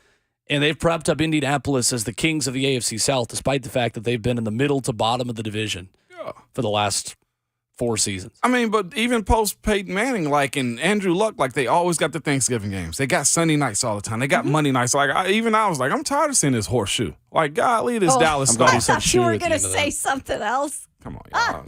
They're the Dallas Cowboys. A little Jay journalist. Yeah. It's the over horseshoe here. of the Dallas Cowboys. Tired of seeing the Dallas In Cowboys. Indianapolis. The Right. Dallas Colts. But That now it's the Jags. Yeah. Indianapolis Stars. We'll see what the Jags do with that. You're right, Being Will. granted that. This Colts schedule is very interesting. I mean, Jaguars, Texans, Ravens, Rams. That's the start of the season. Then it's Titans, Jags again, and then like that. You know what? Burn it to the ground. I still think there's no reason ever for a team to play twice in 3 weeks. 2 teams to play twice in 3 I weeks. hated it. Always Awful. have. It should never happen. Always have. Unless it was one of those pesky teams. So like anytime we would play like Cincinnati, it's like, okay, let's get them out of the way. Right. Hated that. That's fair. Jacksonville has 3 primetime games. They've got a tough start to the season. Chiefs and Bills in weeks 2 and 5. And then they get Bengals and Ravens in weeks 13 and 15. Of course, the back-to-back games in London in weeks 4 and 5 against the Falcons and the Bills. And a bye week in week 9 for Jacksonville. Interesting. League giving them 3 primetime games like we mentioned. Week 7 at New Orleans on Thursday Night Football. Week 13 against Cincinnati, Burrow versus Lawrence in Jacksonville. Still going to be jarring to see Jacksonville host primetime football, just like it was last year on Saturday night. And week 15, they get the Ravens at home, and that's Sunday Night Football. They're actually hosting these. Right. And the Titans, again, are not hosting a single one of their primetime games this year. Had one last year and none this year. They got their hands full. But this is what happens when you get the young, hot quarterback. The thing they have also, too, is that first place schedule, playing Kansas City like that. And also having to play Buffalo. Like, going there for them won't be nice either. Like, Trevor Lawrence and his growth really has to show itself. Doug Peterson is a guy that's very seasoned in this league, and they got some good bones about him. Jacksonville really does. Mm-hmm. But when you're king of the hill in your division, you're going to get tested the next year, too. So a step back would not be good for a team in Duval. Well, and that's what I had mentioned, like with the Colts being always granted that national attention. And I know some people don't care about the national attention, but you're still going to hear it. Now I feel like it's shifting towards the Jags after one season where they got things together at the end. Yeah. But we've talked about this time and time again on the show. Like, the pressure's on now, Trevor Lawrence. The pressure's on Jacksonville Jaguars. So if you want to get those 3 primetime games and you want to get all the attention, that's fine. But you've got to now prove it because you're going to be the team that's talked about now in the AFC South more than any other team. Mm-hmm. Let's go back to the phones, 615-737-1045. Andrew, first up with us this morning. What's up, Andrew? Good morning, Andrew. Yeah, can you guys hear me? Yep. Yeah. Mm-hmm. All right, cool, because I'm driving. Yeah, I just have a comment and a question. If you can explain to me, so why is it that last season when Ryan Tannehill got hurt and we had a bad offensive line, a horrible offensive line, and when Malik came in, we expected him to be able to play with a bad line, and he couldn't. And then we had to get Joshua. He barely couldn't. But we dumped on Malik so bad, and I don't think it was fair because he had an awful line. And even Tannehill got hurt playing behind that line, but we come in with a rookie quarterback this season. And granted, if he gets an opportunity to play, we expect that line to hold up for him, but we dump on Malik.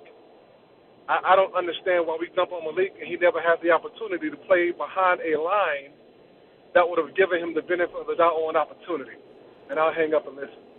Thanks, Andrew. Thanks, Andrew. I think that goes back to the fact that Josh Dobbs played better with only being on the roster for a week behind the exact same offensive line. Actually, a worse offensive line. And I'll even go a little bit further. The things you were asking Malik to do in those games, Andrew, he didn't do those things. He needed to throw the ball. He didn't. In times he was trying to run the ball, his awareness wasn't there either. Also, looking at the difference between last year and this year is there has been a concentration on getting the offensive line in. So we expect that OL to be better this year. We just spoke about that a second ago and saying, look, that group has to come together. Like the defenses that this team's going to face in the first 6 weeks is very treacherous is how you got to look at that too. But you expect it to be better. The offensive flow expect to be a little bit better. Malik's advantages and strengths that he had, they did not show in the games that he was slated to start in last year. He started, and what you saw was the product of a guy just not ready to play right now. Now, again, he has an opportunity this year. Vrabel said he's 2 on the depth chart. He goes into camp, Andrew, and prove himself to be a valid starter in this league. The number 2 backup, Will Levis takes number 3. It's just that simple. Yeah. Nobody's crowning Will Levis. But when you look at passer to passer, decision-making is decision-making. Like, this ain't a dump on Malik. If you were encouraged by Malik last year, fine. I'm with that. But I didn't see much from it given his opportunities, and he had numerous. And I think it was tough, too, when Josh Dobbs came in because he is he's a rocket scientist guy. Like, that's how we compare him to, like, NASA, and he can pick up things so quickly, you guys. And he's a veteran, honestly, in the league. He's been in it for a while. He picked up that playbook in a matter of a week. That's, like, unheard of, really. And when you look at Malik as a rookie, it just took him time, and you didn't see that as much with the starts that he got. And you kind of expected more as he continued to get starts. So I think it's hard, too, when you see Josh Dobbs come in, pick it up right away, and then you look at Malik, and you're like, well, he still hasn't gotten it, and it's been, 6 starts? Yeah, and this is my take on it. When it comes down to guys in the NFL, and I just whispered that back to Shafe, in this league, it's a can you or can't you. Mm-hmm. It's just that simple. Dobbs came in and made passes. Malik came in and didn't. He had some opportunities. Same OL, same scenario, less prep. The growth that we was expecting from Malik didn't show enough. Mm-hmm. Dobbs came in and did that. Tannehill, of course, was hit. It was a different style of offense, too. You looked at the awareness, you looked at the passes, you look at the offense with Malik. It didn't show a lot. It just didn't. Now, he has a second opportunity. He's a 3rd-round pick. He'll get another one. Heck, he may still be on this roster this year. So nobody's out on him. But how shiny is it to you guys? The thing is, the league's not fair. It ain't, Will. But I lived it. You're right. But when your number's called and you don't completely take advantage of your opportunity, then teams move forward, fairly or unfairly. And this one's probably a little unfair, but that's the National Football League. It doesn't wait for anybody. Mm-hmm. It's a machine that's going to keep on moving with or without you. Where is the collection play that will? That's right. 615-737-1045 is the number if you want to join the conversation. We'll get to Phil and Chris on the other side, and we will also give away another ticket and another bundle to see Nashville SC with us next Wednesday as they take on Inter Miami, and of course an MLS fun fact of the day with an NFL twist this morning. Next on Ramon, Kayla, and Will.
Oh, yes, it is Ramon, Kayla, and Will, powered by all Four Seasons Garage Doors. And this week, this time has become my favorite time of the show because it is time to give away a ticket to cheer on the boys in gold with us Wednesday, May 17th, as Nashville Soccer Club takes on Inter Miami. It is also time for MLS trivia. Our MLS fun fact of the day, one NFL-themed question today.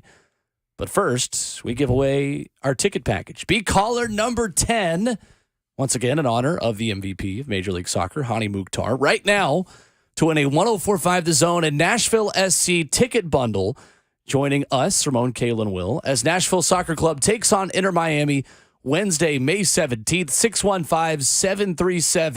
615-737-1045 is the number. The ticket bundle includes a ticket to the match. You're going to get a Nashville SC hat with our new RKW show logo on it as well. Going to be good. Caller number 10, as operators are standing by, and that operator is named Jonathan Schaefer. So there you go. He will talk to many people who are already calling in. They are. There we go. We will get our winner, and we will poll Ramon Foster and Kayla Anderson now on a piece of MLS trivia that is related to the National Football League this morning. So, a new part of Major League Soccer expansion, boys and girls, is that you have to build your own soccer-specific stadium. Yep. Unless you have an ownership group that is equivalent with an NFL team in a city, a.k.a. Atlanta has the same ownership for Atlanta United and Atlanta Falcons. You can share a stadium. But there are still many grandfathered-in teams who share a stadium with an NFL team from before that rule was made. Out of the following four teams, which of the following MLS teams shares their stadium with an NFL team? DC United, Inter Miami, Chicago Fire, or Houston Dynamo? Once again, that is Houston, Miami, Chicago, or DC. Which of the four teams shares their stadium with their neighbor NFL team? Miami. All right. Ramon Foster says Miami. Just a second. I'm looking at this again. Yeah, I'm going to go Chicago. Okay. No. Oh. DC United. Okay. You are both incorrect. Dang. And I want to wait and not say it yet until Jonathan Schaefer is off the phone so we can get his thoughts on this as well. But there is one of the new teams in the league also. Charlotte is another one that shares their stadium with an NFL team. So do the Seahawks. Of course, Seattle Sounders, I was getting there, shares their stadium with an NFL team. There are a few that used to, including DC United, who used to share their stadium with the Washington now Commanders. Yeah. They used to both play in RFK Stadium. Okay. So Nashville plays this weekend. You can catch coverage of that 6:30 p.m. Central Time this weekend on 104.5 The Zone. And then Miami never did. Miami built a brand new stadium and moved straight into it when they joined the league. I would have thought Miami would have definitely played. I remember seeing that. Yeah, That's why I Hard went Rock. back. I know. I thought Miami played at Hard Rock. Orlando used to play in the Citrus Bowl. They now have their own stadium, Exploria Stadium in Orlando. What's the capacity of these soccer stadiums? About what? Well, Nashville is the largest soccer-specific stadium in North America. With? In the U.S. or Canada, I should say. How many? Right at 30,000. 30,000. Nice. Okay. I can't wait to get there Wednesday, man. Jonathan Schaefer, the question. Congrats first to Ronnie Clardy of Nashville for winning the ticket bundle. So Ronnie's going to join us next Wednesday at Chiodas. Cool. Congrats, Ronnie. The question today, Kayla and Ramon have both missed it. Okay. I've not given the answer yet because I don't want to give it away to you. Because I'm curious if you know this. I think you do. All right. Which of the following MLS teams shares their stadium with an NFL team? That would be the LA Galaxy. Well, they don't, actually. Oh, okay. I thought they did with No, I've given you four options. Oh, I'm sorry. Out of the four teams. Because LA used to when the Chargers played there, okay, so I but was now the Chargers right have SoFi. then, but it's changed. Sure. Yeah, okay. DC United. Okay. Inter Miami. Okay. Chicago Fire. Houston Dynamo. Chicago Fire. Jonathan Schaefer, ladies and gentlemen. Soldier That was my Field. first one, and I changed Chicago Fire. it. They just moved back into Soldier Field, which is why that was a little bit of a trick question. Right, because I knew it was in D.C., and I knew in Houston they weren't playing in the Dome. Right. And I knew that they didn't play at Hard Rock. And I knew that the Fire had played at Soldier before. Right. So, yeah, that's why Hard Rock Chicago. make the most sense to me, though. That's And why see, I put here's the that one thing. in there, because I knew it would. That's one of those questions where I don't necessarily know the answer, but I can deduce it down to the right answer. Which that's why I figured you would get it. I almost did like 6 teams. It said 2 of them, but there actually aren't that many that share with NFL teams. No, there really isn't. No. It's literally Seattle, now, Nashville Charlotte, SC Atlanta. did for their first 2 years. Exactly. Yeah. So there you go. That's MLS trivia. You can still buy a ticket. $35 gets you into Geodis Park Wednesday and gets you the hat. We will continue. By the way, think about this for a second. Yeah, that's right. A ticket and a hat, and what a hat usually retails for. This is a heck of a deal. Basically, you're getting it a is. $10 ticket because a hat usually goes for about $25. Pretty much. At a team store. And you're getting a picture after the game. That's priceless. There you go. Memories made with RKW. Everybody's going to be elbowing others out of the way to get their picture taken with Kayla. But no, not me. Or they're going to be pushing people to take their picture next to me because they don't want to. People are going to run you over in order to go to Ramon and Kayla. That's what's fair. gonna happen. That's typically what Ramon happens. will just have bodyguards around him. Only if I can do the first kick.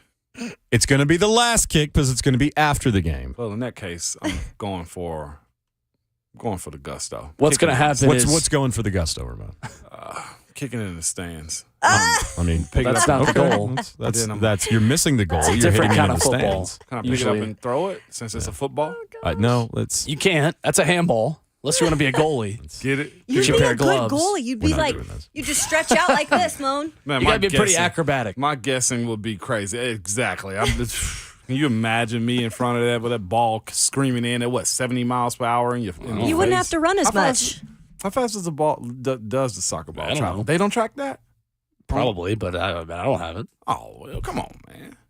I'm just the radio guy. You're supposed to be. I am. I'm just the radio guy. I'm sure they track it, but it's not as easily accessible in terms of numbers like it is in baseball right now. If you play midfield, you can run about 5 miles a game. Wow. That's why I said I think you'd rather be a goalie. I would rather Right? be a You can goalie, you'd be a but center back is what you'd be, without a just- shadow of a doubt. Just That's put me right. as a coach. Okay. Coming up next, another schedule quirk of another team playing in London that is interesting. The Titans making a different decision than the Buffalo Bills. We'll tell you what that is coming up next at halftime of the show on 104.5 The Zone.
8:02. Good morning. I'm Jonathan Schaefer from the Superbook.com Sports Desk. The 2023 NFL schedule was released last night. The Titans set to play in 2 primetime games in addition to their London contest against the Ravens. Both primetime games will be on the road. The Titans will face the Steelers in Pittsburgh on November 2nd for Thursday Night Football and travel to Miami to play the Dolphins on December 11th for Monday Night Football.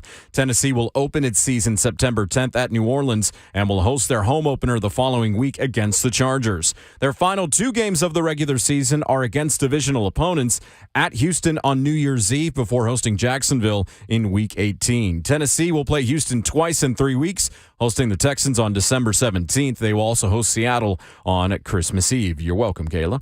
Additionally, the Titans announced they have agreed to terms with 3 draft picks: 5th-round tight end Josh Wyatt, 6th-round offensive lineman Jalen Duncan, and 7th-round wide receiver Colton Dowell. Say that 3 times real fast.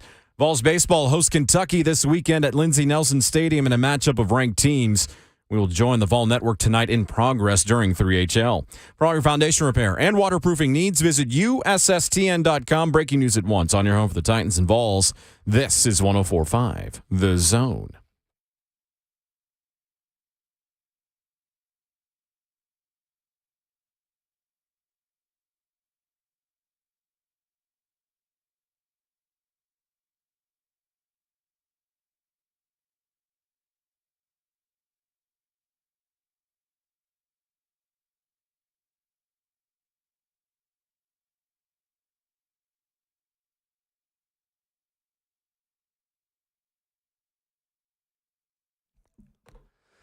Into the second half we go on a Friday morning edition. NFL schedule release day is behind us.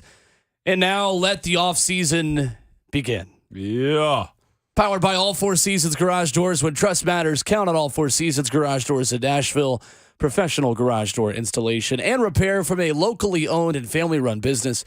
Visit allfourseasonsgarages.com/Nashville. With Ramon Foster, Yay. Kayla Anderson, and Jonathan Schaefer behind the glass. It's so good.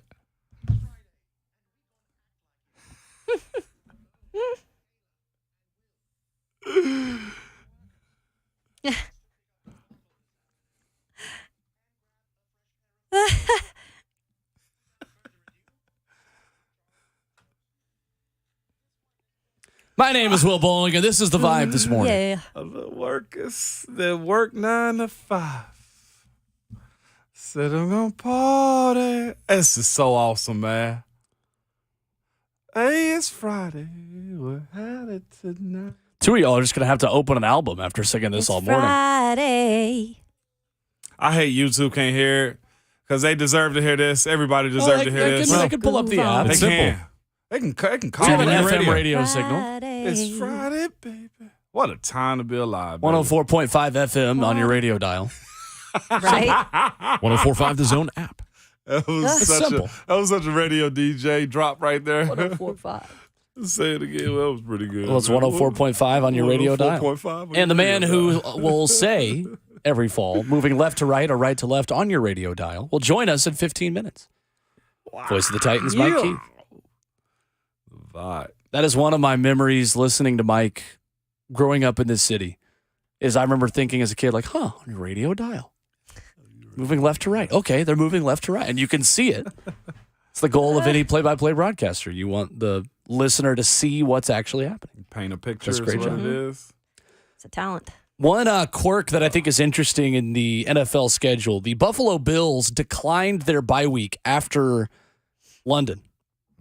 You have the opportunity to choose to have a bye week after you play in London, and Buffalo said, no, we're good. So the Bills have not had a Week 13 bye week this millennium, but that changes this season. They also don't have any Super Bowl rings in this millennium or any other. Week 13 is when Buffalo will be off. Honestly, works out well for them because Week 12 they play Philly, and Week 14 they play Kansas City. Oh. Okay. That's perfect. And they go back home to play the New York Football Giants in Week 6, following their game in London. So honestly, it's kind of like just going back to the West Coast after traveling to the East Coast. It's like going from LA to Miami and then coming back and just playing at home in LA again. Difference is you're not going through only 3 time zones. You're going through like 5 or 6. You got a 6 hour or 5 hour difference between Eastern time and London time. I think for them, and this is what's so interesting. They probably are super cocky about telling them no too, because it's like, we know we're going to be good. We can handle this coming back. Bills cocky?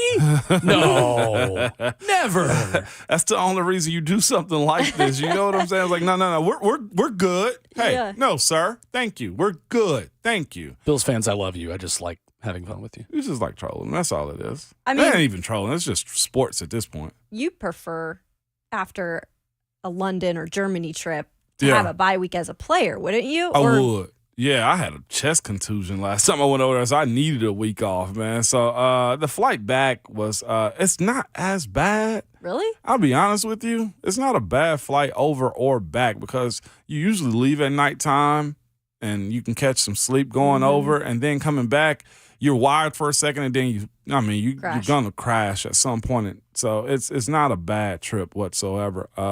You got enough time to really crash out if you need to.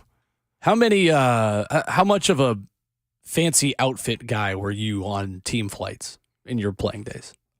Starting off, I was 3-button polo guy for a little while, and then just being a young dude. And then midway through, I started getting suits and like being particular about clothes. Like I wasn't buying like Gucci and Louis and Chanel and stuff like that. Like I would just find something real casual, sports jacket, have some suits made and stuff. Toward the latter part, like last 2 seasons of my career, it was, coach allowed us to wear what he called bowl sweats. Oh. I was rocking them. I just What are those?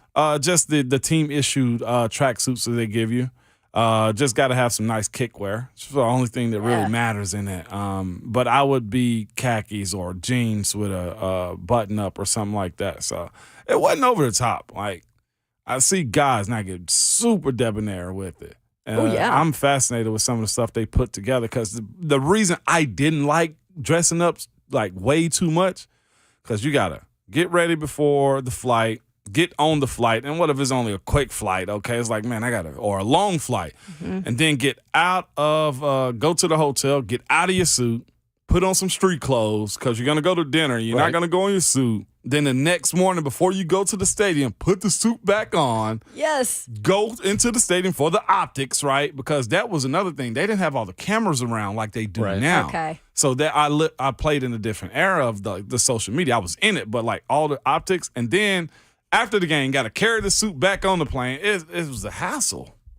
Interesting. Who wants to sit in a suit? That would bug me. Comfort greater than style when it comes to traveling. That's the point. Comfort is what matters. Comfort. Absolutely.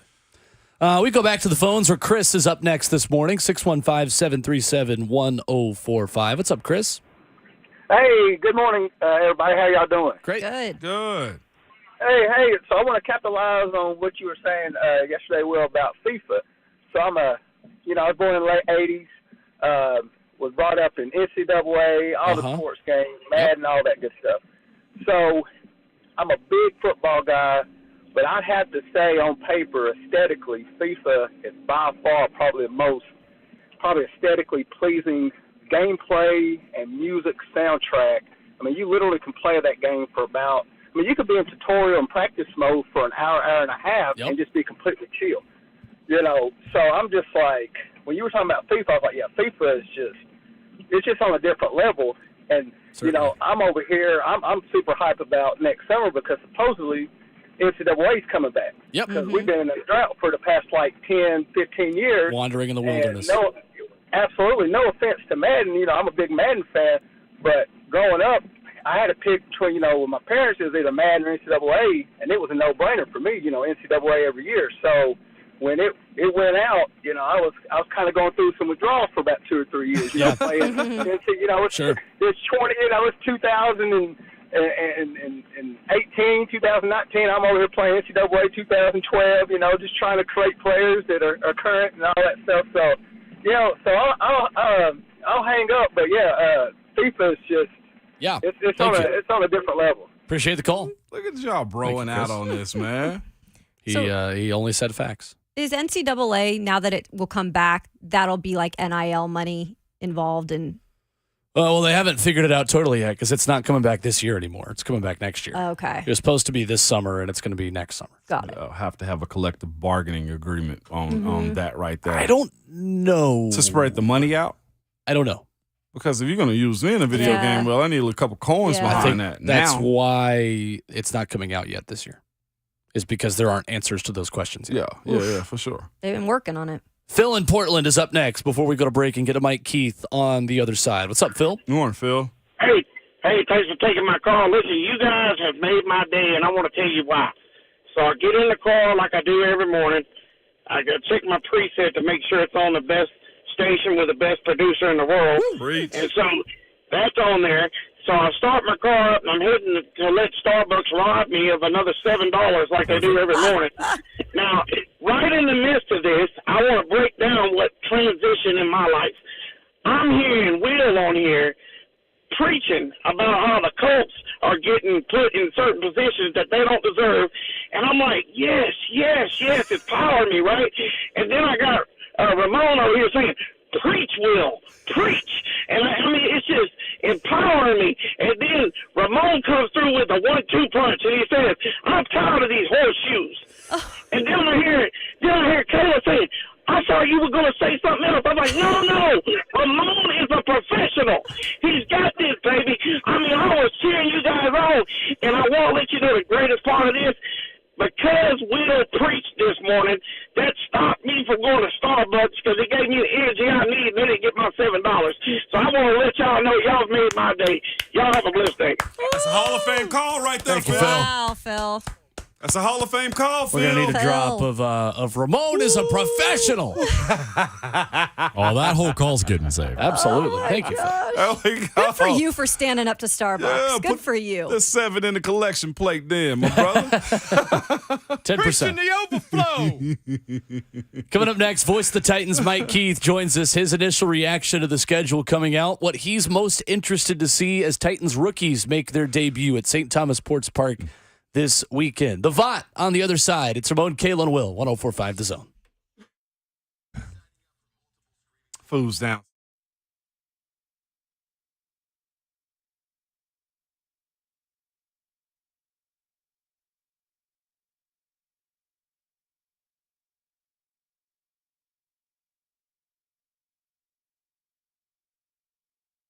What's a great idea for a spectacular Mother's Day gift? Genesis Diamonds. That's the answer, okay? You don't have just an ordinary mom in your life. She's the best. Show her with something she can enjoy for years. Something from Genesis. Stop in this week. Go today, as a matter of fact, and let one of Genesis' trusted advisors help you find a special, meaningful gift. Something like layering necklaces, stackable rings, eternity bands, pearls, elegant diamond pendants, and, of course, stunning diamond earrings.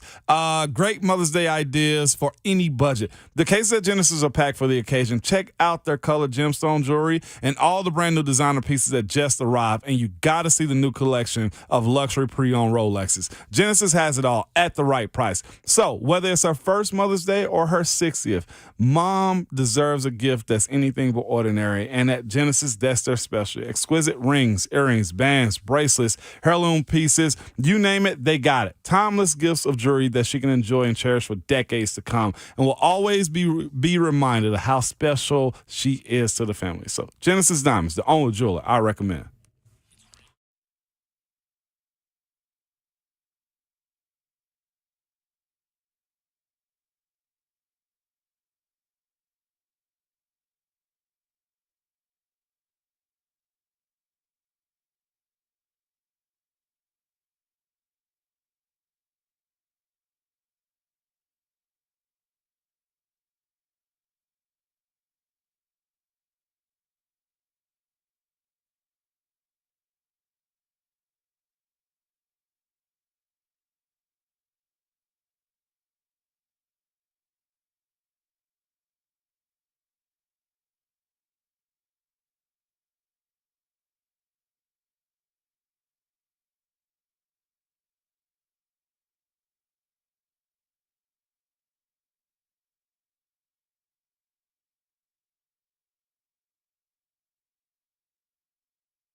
Friday morning rolls on here on Ramon, Kayla, and Will, powered by All Four Seasons Garage Doors, with our whole crew here this morning.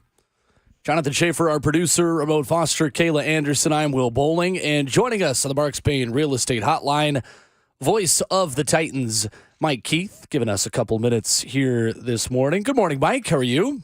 Good morning, Will, Ramon, and Kayla. Good morning. Mike, the Titans schedule release video is sweeping the nation. We've seen it on SportsCenter, CBS this morning. Everybody's talking about it. What everyone in Nashville should be talking about is the Emmy-winning performance by Coach Dave McGinnis in the other schedule release video, in my opinion. I think it's an Academy Award performance. Mm-hmm. I think for most of us, we understand the way that and the method. I mean, let's face it. When you get in character as he does, and when you come with that point at a moment that is just so perfect, I mean, you think about the great actors of our time, Sir Laurence Olivier. I mean, that's the one that jumped out to me immediately. I said, "But that's an all-time great." Those moments are magical in film. And what Dave McGinnis gives the viewer is an emotional journey through what just seems to be a simple point. Yes.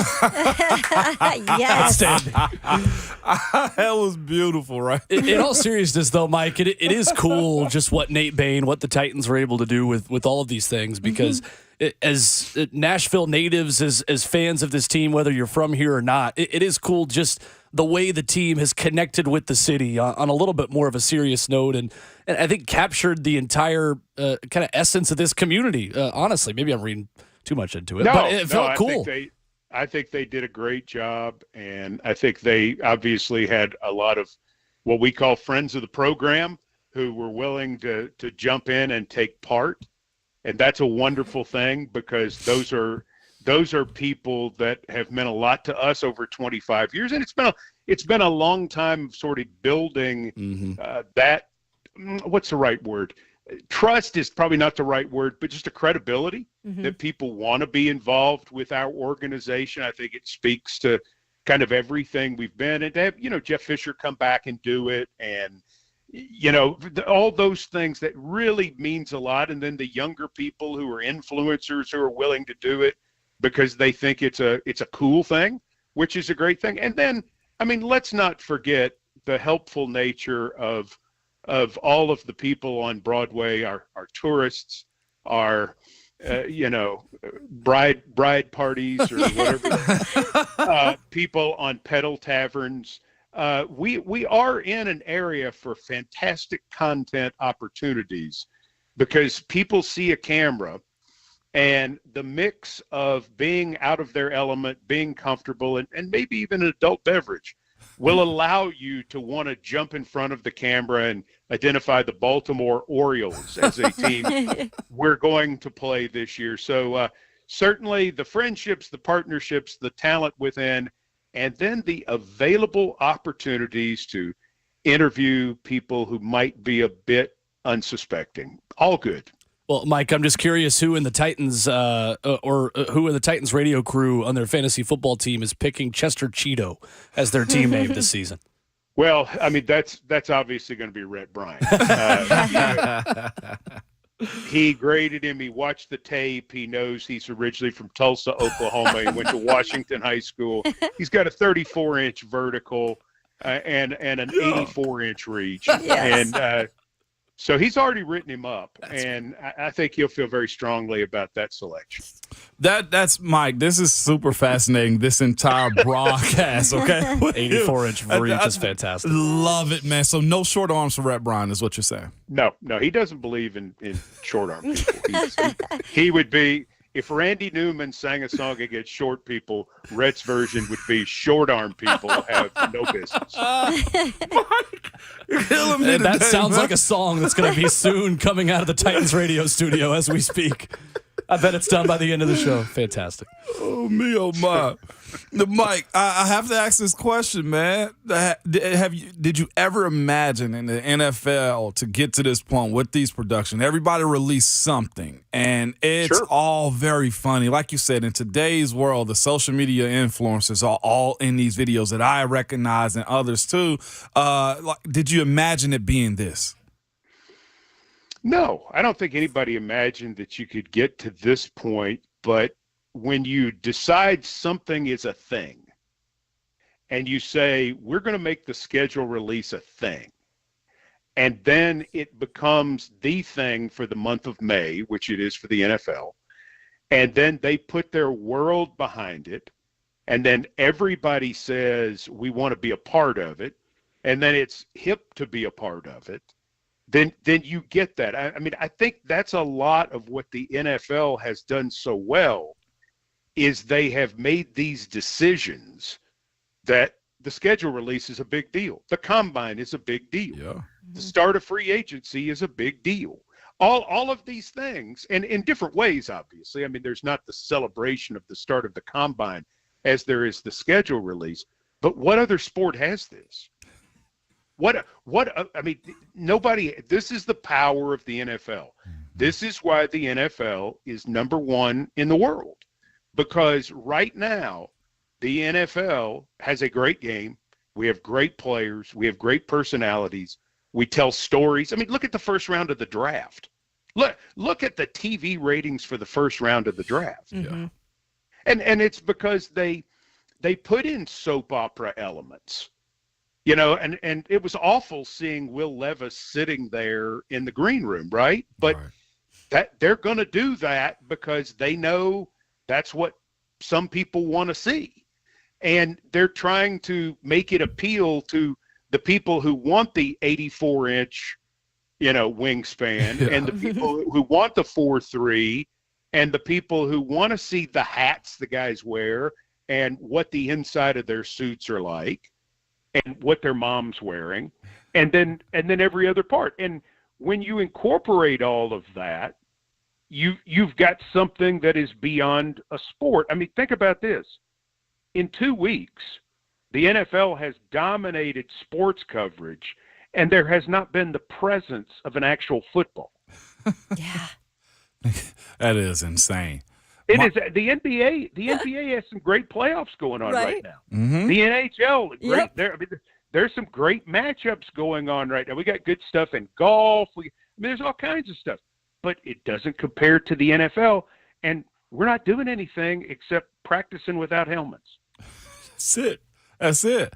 Mike, I actually thought we got past people wanting to know what moms was wearing when Zach Wilson got drafted, but that's neither here nor there. Oh, my gosh. Hello. Wow. He just went there. Wow. The professional over Zach here. Wilson was minding his business this morning, Ramon. Hang on just a second. Personal foul. Ramon Foster, 15 yards.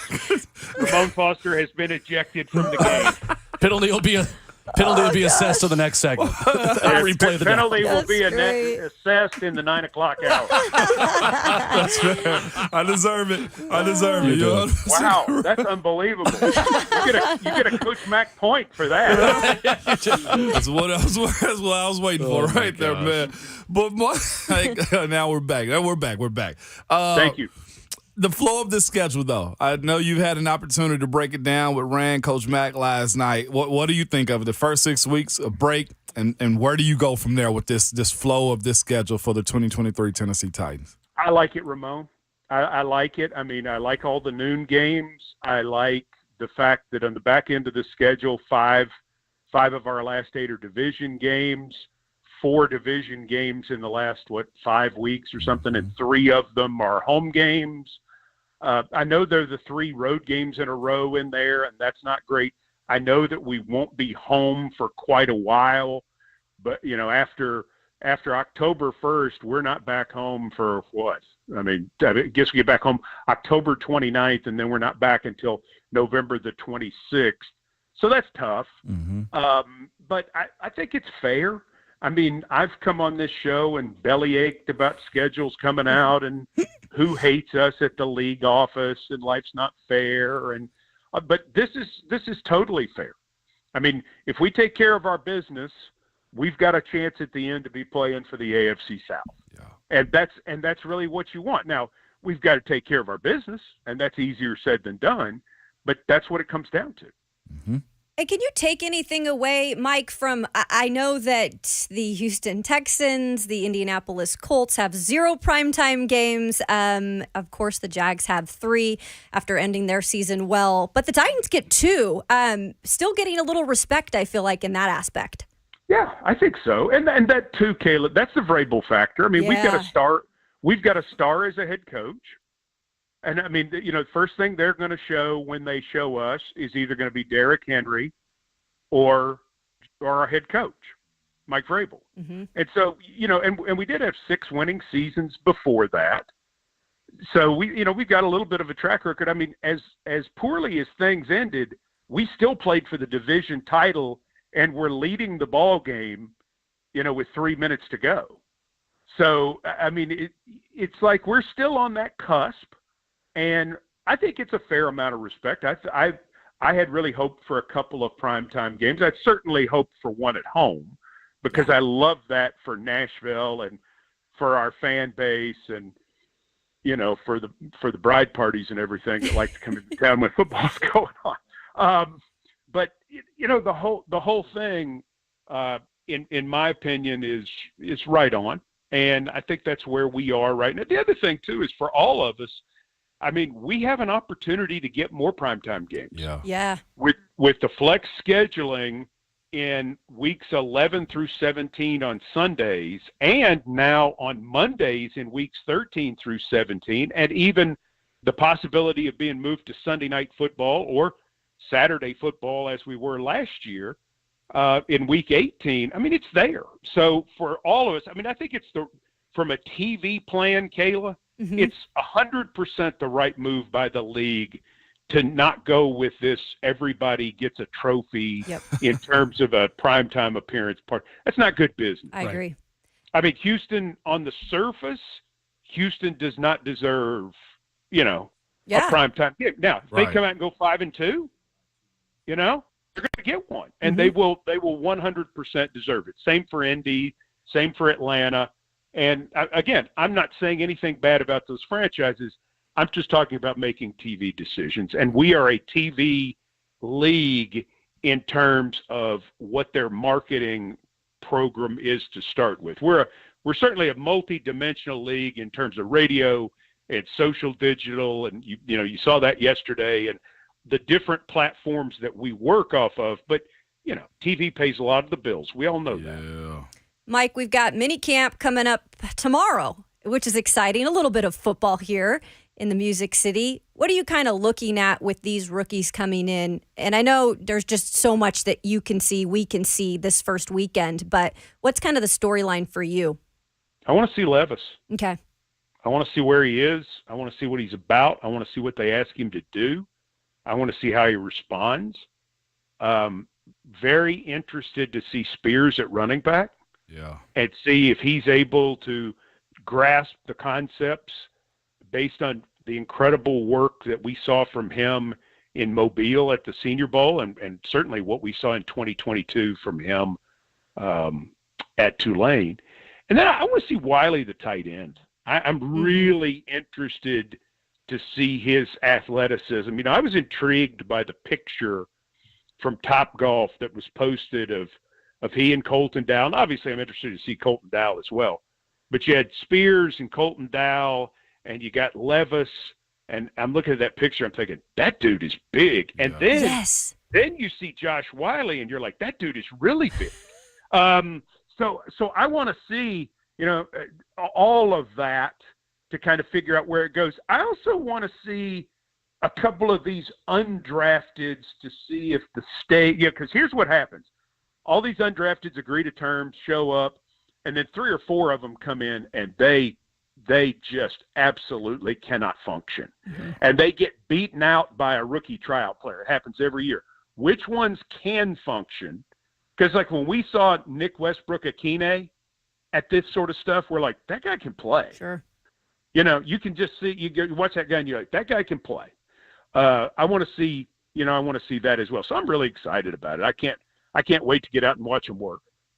Mike Keith, our guest this morning on Ramon Kayla Will. You can catch the Titans 2023 schedule release show with Rand Carthon at TennesseeTitans.com. Wait a minute, Will.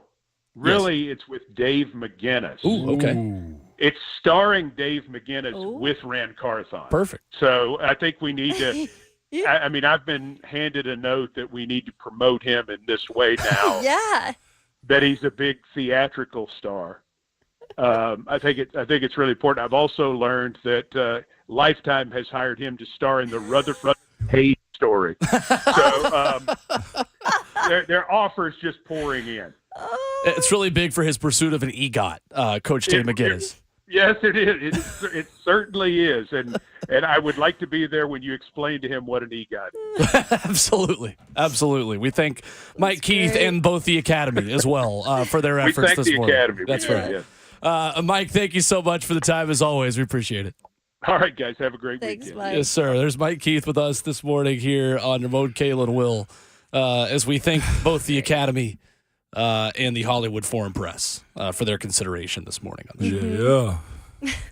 Yeah. You just were throwing haymakers, Ramon, in the middle of a conversation with Mike Keith. Pow, pow! I had to, man. Mike, it was easy for him. I said he's a y'all pro. thought it. Y'all Right, thought He it. handled it. Y'all thought it. I don't know if I did. Really? You hit the hang up button on somebody earlier, Will. I did, and I'll do it again. Want to watch me do it again? He said I did. Somebody call in and say, week 6 win, week 7 win, and watch how fast I snipe them into the phone oblivion. I did. The and phone I'll do ether. it again. Hey, you are a menace. You know what I said? I'm the captain now. You are a menace, Will. Don't you ever forget it. I can't now do work with you. We'll react to what Mike had to say coming up next. It's Ramon Kayla and Will, 104.5 The Zone.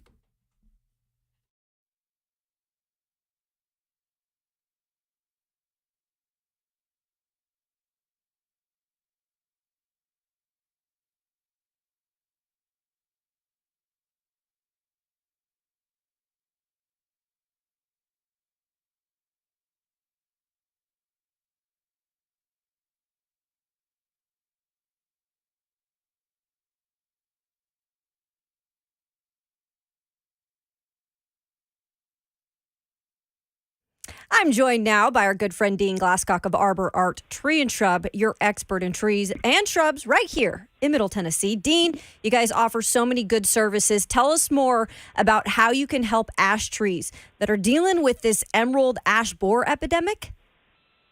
That's right. Yep, I've been waiting on this bug for 5 or 6 years, been reading about it for about 15 or 20 years, but it's finally here. It's migrated. It's been around for about 4 or 5 years now showing evidence, but it's really starting to show its ugly face. And all the listeners out there, you know that we know trees. We've been around 29 years. 615-299-9999 is an easy number to remember.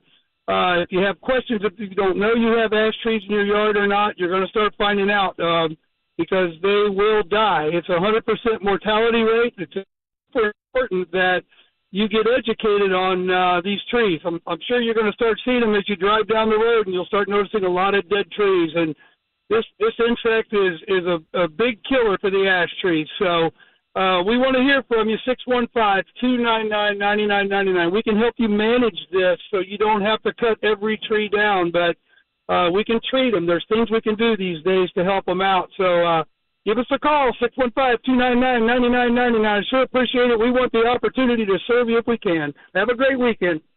They will take care of you. 29 years of experience, Arbor Art Tree and Shrub. Check them out online at arborart.net or call them at 615-299-9999. That's Arbor Art Tree and Shrub.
Join 104.5 The Zone for a live taping of The Install with Greg Cosell, sponsored by Spring Hill Heating and Cooling and hosted by Buck Rising at Analog at Hutton Hotel on Saturday, May 20th. Be there live as Greg Cosell breaks down the Tennessee Titans 2023 draft, takes questions from the audience, talk NFL, and more. Hopefully, Buck's mom will be there. Tickets are on sale now for just $25 to purchase tickets. Visit 1045thezone.com. Oh, wow. Okay. Have you met her? She's a lovely lady. Promote Caitlin Will, powered by All Four Like it, Seasons Jake. Garage Doors and your mom jokes this morning. Oh, plenty of those. With the Road Foster and Kayla Anderson, I'm Will Bowling. I'm tempted to start a fight, but not between me or anyone else. Between Ramon and someone else. It's Friday. Are we going to act like it? Friday Yeah. violence. Are we So, going to act like it or what, Will? Come on now. Podcast host Kinda Will is. Compton says on Twitter, football players are beating basketball players at the following sports: baseball, dodgeball, wrestling, track and field, NASCAR, golf, tennis, soccer, and beer games. That's I would- all fair. I would love to hear a pro-con debate between you and Slay See, over who football players or basketball players are better athletes in other sports. only one I see us taking the L, and me personally, if it's me versus him in this one, is the beer game. He's a hybrid football player. I got to give him that. That's fair. His beer consumption is pretty unique, man, and how he goes about his approach to it. That's the only one. Everything else, Will, taking him down. Hit me with that list again. Football, Will Compton says football players are beating basketball players at baseball, Yep. dodgeball, Yep. wrestling, Yep. track and field, Yes. NASCAR, Yep. golf. They got a little bit more time and less physicality on there. That's so-so, except for quarterbacks. And punters. Tennis, Punters. Yes. soccer. Easy. Again, since you have kickers, Yeah. you're going to win in soccer. Light work right there. Well, I don't know, actually. Like Santiago Vescovi, Uruguayan. You had to go get him from overseas. Come on now. What are we talking about here? And that's probably beer close games borderline. was the last one. Okay, yeah, that's fair. We're winning. If that's 10, we're winning 8 of that 10 right there. Easily. I feel like for NASCAR, though, it would have to be particular players because you can't have any football player in a NASCAR car. You could. It's got to be like a little running back or Bone. You know, can't get him in the car, a little bro. kicker. That's what I'm trying to say. Yeah. You have to I'm jump backing you up on into the that. car. And You for a can't open the basketball door. player, it'd have to be like a guard because you getting can't get a 7'5" I'm guy. getting a whole lot of size racism out of you guys today. Sizeism? Yeah, a whole lot of sizeism out of you guys, man. Just because we're big dudes don't mean I we just can't brought up function. one thing. Automobiles. At first, I couldn't be the middle of the field soccer, and I'm like, now I can't fit in the NASCAR. Kayla, we're gonna have to have a whole conversation about this. Have you been in a NASCAR? I would fit in one. You Okay, would I not. bet. I'll squeeze these cheeks right I'm in that not NASCAR. little, You hear but me? I was barely getting my you-know-what into a NASCAR. You got to go through the window, too. There's a whole lot of sizeism today is all I'm saying. That's all I'm saying. I'm fitting in the NASCAR. And I'm racing y'all on a racetrack too. Drag racing. I'm dragging y'all. I'll go against you. I ain't scared. Okay. Yeah, right. I'd love to go karting. You know I'm scared. Run down this Do you do hallway. an SUV NASCAR? Do I do SUV NASCAR? No, Or would no, be not like the the buggy. No, little I want the fast one. Give me a Chevy. Or no, give me a Ford. Shout out to Two Rivers Ford. Drive it There to you the go. levee. Yeah, absolutely. I'm taking you this one. Beer pong, definitely. Sizeism. Unbelievable. Yeah, I'm in the NASCAR. I actually passed it this past weekend going up to Bowling Green, the Corvette track. I was like, I want to do that. Yeah. I fit in a Corvette though. You could not fit in a Formula One car. That one's a tight squeeze. Yeah. How tall is Hamilton? Like 5'10", maybe. I'm gonna get my thigh in there. You're gonna put one leg into an F1 car, and you're just gonna sit on the top of the car. Don't act like we hadn't seen people ghost ride their whips. Shout out to the West Coast. What in the The world? I don't whip? even know what that means. Ghost Lewis ride the Hamilton is 5'9". You never heard the phrase ghost ride? Two-time the defending whip. world champion Max Verstappen is 5'11". No, I'm white. I don't know what you're talking about. It's got to be racist. That's gotta be racist. Thank you. We're acting like it on this Friday, baby. But yeah, 8 out of those 10 you listed, Will. If it was 10, we're winning easily. Okay, well, basketball players would definitely beat you in volleyball. Longer arms, yes. Higher vertical. I mean, you'd have to be a verticals. setter. You'd have to be a setter. No offense. Oh, there's the sizeism again. There's sizeism again. I don't care. That's cold blooded, man.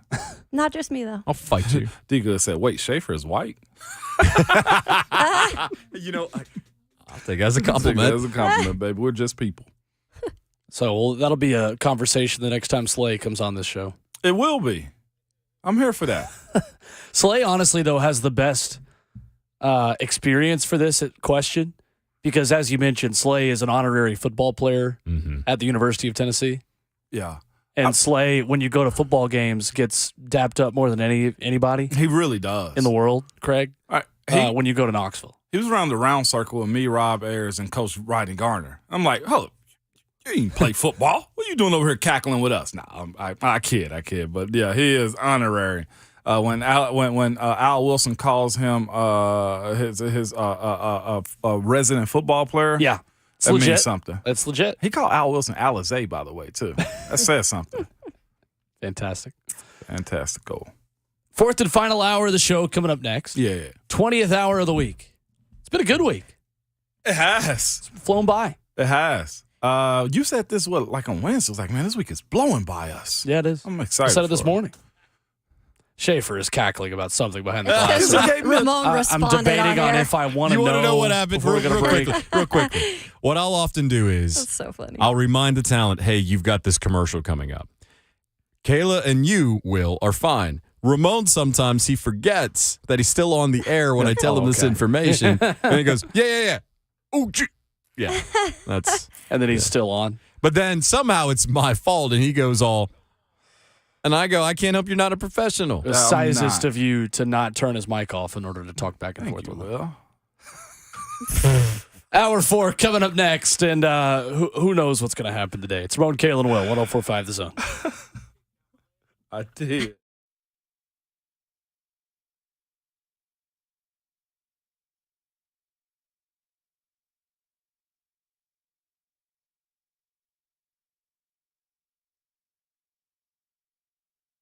Hey, it's Kayla and Ramon with Window Nation. Maybe you're looking to invest. Invest in something that's going to give you something back in the long run. We have some amazing news from Window Nation. You can modernize, reinvest in your home today with new windows from Window Nation. They have their best deal of the year. Y'all, it's 0% financing for 5 years. Pretty much unheard of. Let me repeat that. 0 interest for 5 years. On top of that, we're going to add you something here on this Friday to get you going. Window Nation going to give you 2 free windows with every 2 you buy. You can protect, you can increase the value of your home today, something we all want to do, and you can check them out at windownation.com. And listen, this is the thing about Window Nation. All they do are windows. They are experts at it. They've installed over 200,000 windows last year. That's 40 times more than the average window company, with 96% of them requiring no follow-up service. They measure each window 3 times to ensure proper fit. Over 10,000 online positive reviews. Listen, make the smart decision. Call 866-90-NATION or go online, as Kayla told you, to windownation.com.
9 o'clock. Good morning. I'm Jonathan Schaefer from the Superbook.com sports desk. The 2023 NFL schedule released last night. The Titans are set to play in 2 primetime games in addition to their London contest against the Ravens. Both primetime games will be on the road. The Titans will face the Steelers in Pittsburgh on November 2nd for Thursday Night Football and travel to Miami to play the Dolphins on December 11th for Monday Night Football.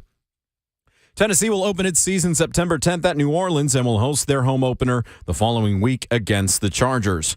Or as it was called on the internet last night, Lightning McQueen. That's what they were called yesterday. The final 2 games of the regular season are all against divisional opponents at Houston on New Year's Eve before hosting Jacksonville in Week 18. Tennessee will play Houston twice in 3 weeks, hosting the Texans on December 17th. They will also host Seattle on Christmas Eve.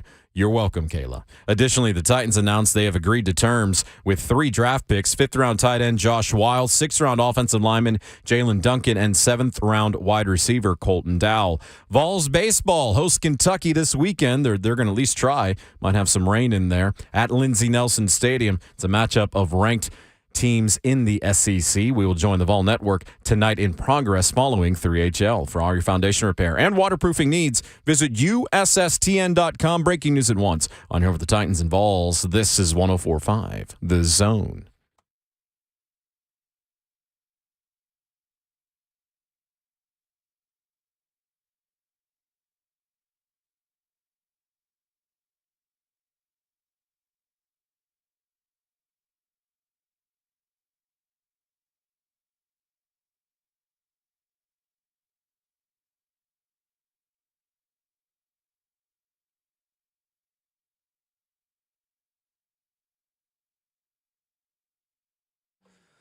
"60 minutes left on the Friday morning edition. We are Ramon, Kayla, and Will, powered by All Four Seasons Garage Doors, alongside our 11-year NFL veteran and Vol for life, Ramon Foster.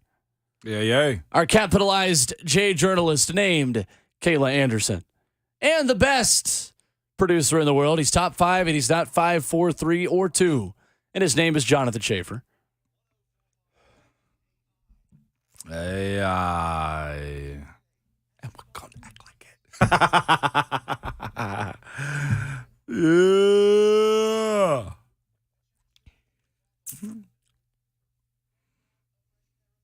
Yeah. Woo!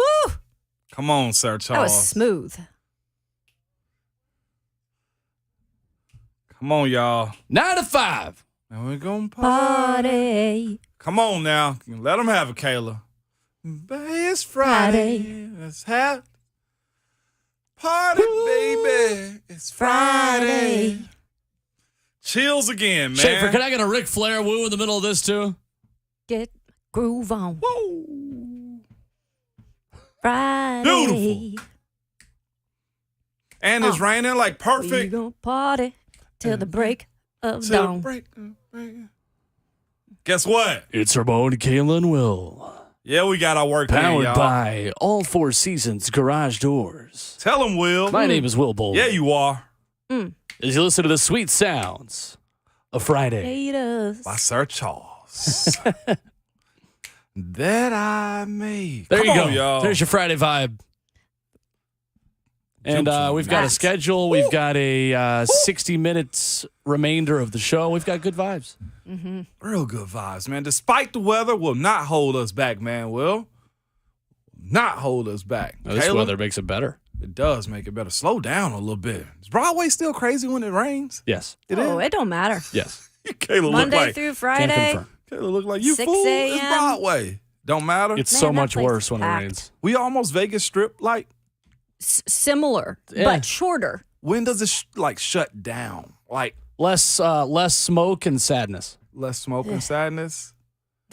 So when does Broadway shut down? Like Less 2:30 cigs to and sidebars. 5:30 a.m. It's like 3. Yeah, Yeah, it's last like call is usually 3-ish. 2:45, and you're out by 3. But I'm talking about like where it's actual walkable. Like if you wanted to run up Broadway, how early would you have to be out to run?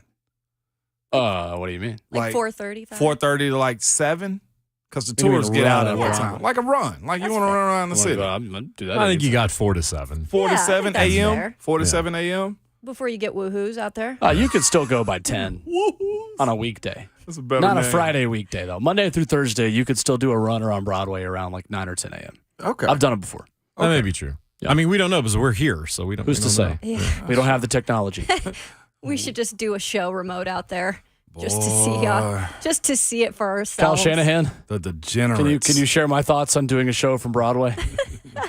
Thank you so much. It would be God, fascinating, could you but Lord. imagine? It's not that bad. Oh, no, Kayla, I can't imagine because I just don't know what would happen. Hey, you know what I have to say What to will that? happen? What? You merely adopted the darkness. I was Dude, born in it. You ain't do it right. I was born in There it. it is. I was born in it. We should also do a show as Rand Carthon and Bane.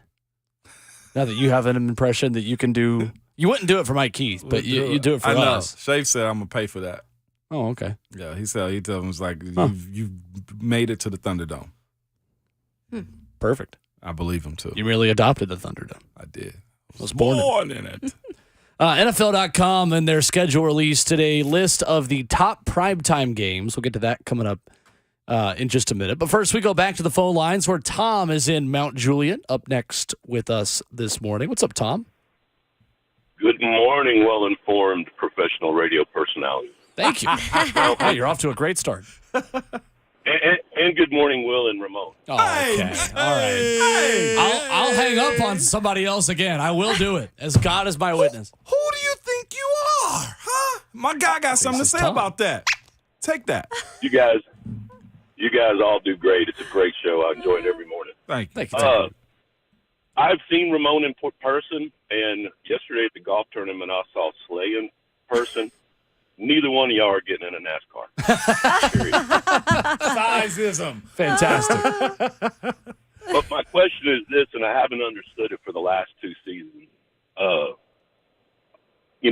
Juwan Jennings is in San Francisco, and he was a beast for us. He's still a beast.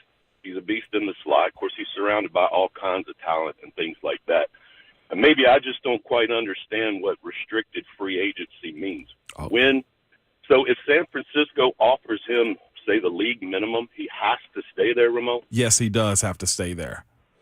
He is. So why does a player lock himself into that situation where he can go somewhere and get paid? Well, Juwan was a late round draft pick. Seventh round, number 217 overall. Yes, every player has the ability to get that restricted free agent tag to them also. This is an everybody situation. It's just like the fifth-year option also. You do the restricted, then you unrestricted. It's basically team took a chance on you, they have first rights to your contract. It can be matched, but it's highly unlikely that you're going to do it. It's just like Aaron Brewer, correct, this year. He is a restricted free agent, but they put a second-round tender on him, which means a team must offer a second-round pick to actually take Aaron Brewer and sign him.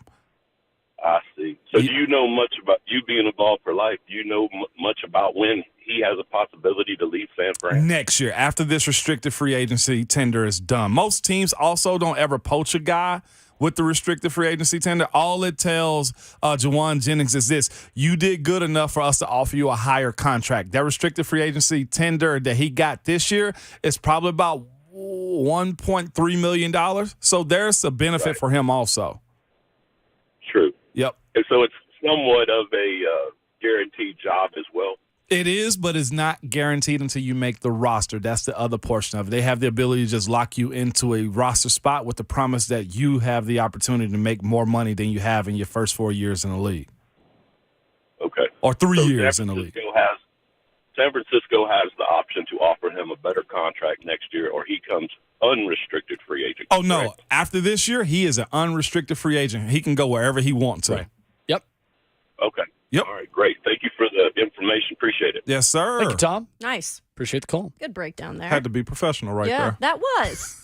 I didn't really get what he was getting at, and then I was like, oh, he's taking shots at your own balls shot. there. That was a good shot right there. Wait, what? The shot he took at us. He was like, hey, you're professional. And he was like, and hello to you too, Ramon. You get used to it. I like it. I like that type. Back to the phones where Trey is in Gallatin up next this morning. What's up, Trey? Hey, what's up, guys? I'm glad you took my call. Thank you. Good morning to all of you. Good morning. You too. Yeah, hey, I just got a quick story real quick. Buddy of mine loves the Titans. I'm a big Packers fan, but he loves the Titans. Went to school with this kid.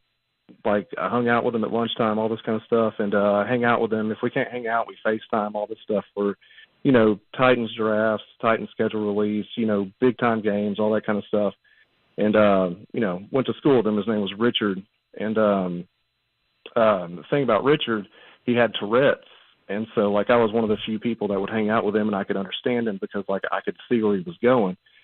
And, he grew up in Texas. So he had uncles, like TW, TL, WC, like, a kid gets born, his dad's 6 feet tall, all of a sudden he's, Tiny William or, Tiny Lance or Weaker Chris, all that kind of stuff. And so we were talking the other day, and he was like, Trey, he was like, are you excited for the football season? I was like, yeah, man, I'm excited for it. And he was like, me too. And he says, TW, TL, TL. And I was like, all right, keep going. I got you, man. I'm listening. And he was like, TW, TL, TL, TL. And I was like, all right, man. I mean, that was different. Let's try it one more time. And he said, TL, TL, TW, TW. And I was like, I think I'm there, buddy. And he was like, all right. And finally, he got so frustrated with me, I think, he was just like, TL, TL, TL, TL, TL. And I was like, dude, Richard, what are you talking about, man? And he just spouts off this number. He says 5 and 12. I said, 5 and 12? He said, yeah, I just gave you all the Titans wins, all the Titans losses, and gave you the record. There you go, Trey. Wow. 5 and 12. Man. 5 and 12 on the season? What he just did was he did a spin on that's a win, that's a loss, that's a win, that's a loss. Oh, my gosh. Trey and Gallatin, Oh, ladies my and gentlemen. gosh. That is funny. Okay. I knew I could take There that we on go. y'all, so thanks for listening. Wow. He really. See, but the he thing really about that thought is about that was actually interesting. That was actually entertaining. That was creative. He snuck one through. Oh, my goodness. My only thing that had me nervous I know. when he said his friend name was Richard, and I was like, "Oh, don't do it." Oh, that's not what had me nervous. What had you nervous? That's not what had me. Will, tell him what had me nervous. When he said he had a friend with Tourette's, Yep. I was like, are you just going to yell a word not safe for radio just randomly? That's when I got nervous, and I went, oh. When he said Richard, That was, Ramon. it took a while to land the plane, but we did find the runway. He got it. We got there. Yeah. Full disclosure, he gave me a heads up before he put him on that he was going to try Good to do for that. him. That was funny. I thought I saw Shay go for the dump button over there and I know. everything. Oh, no. Our fingers were hovering. We were hovering on both the dump button and the hang up because I'm like, I had my hand on the hang up button, and Shafe had his hand on the dump button. It was great. Hey, anytime somebody say like Richard name, I'm like, yo, please don't say the short name. Please don't do the short name, Rich? man. No. You mean the same name as NASCAR legend Dick Trickle? Oh, jeez. Coming up next, Jim Wyatt joins the break. show and is going to cleanse us of our sins. Goodness sakes, these two are unbelievable today. I'm being sizist against you again, aren't I? Gosh. Yeah, okay. Oh, boy. Jim Wyatt next, 104.5 The Zone.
Continuing on here in hour 4 on Ramon, Kayla, and Will, powered by All Four Seasons Garage Doors. Whole crew here, Ramon Foster, Kayla Anderson, I'm Will Bowling, Jonathan Schaefer, our producer.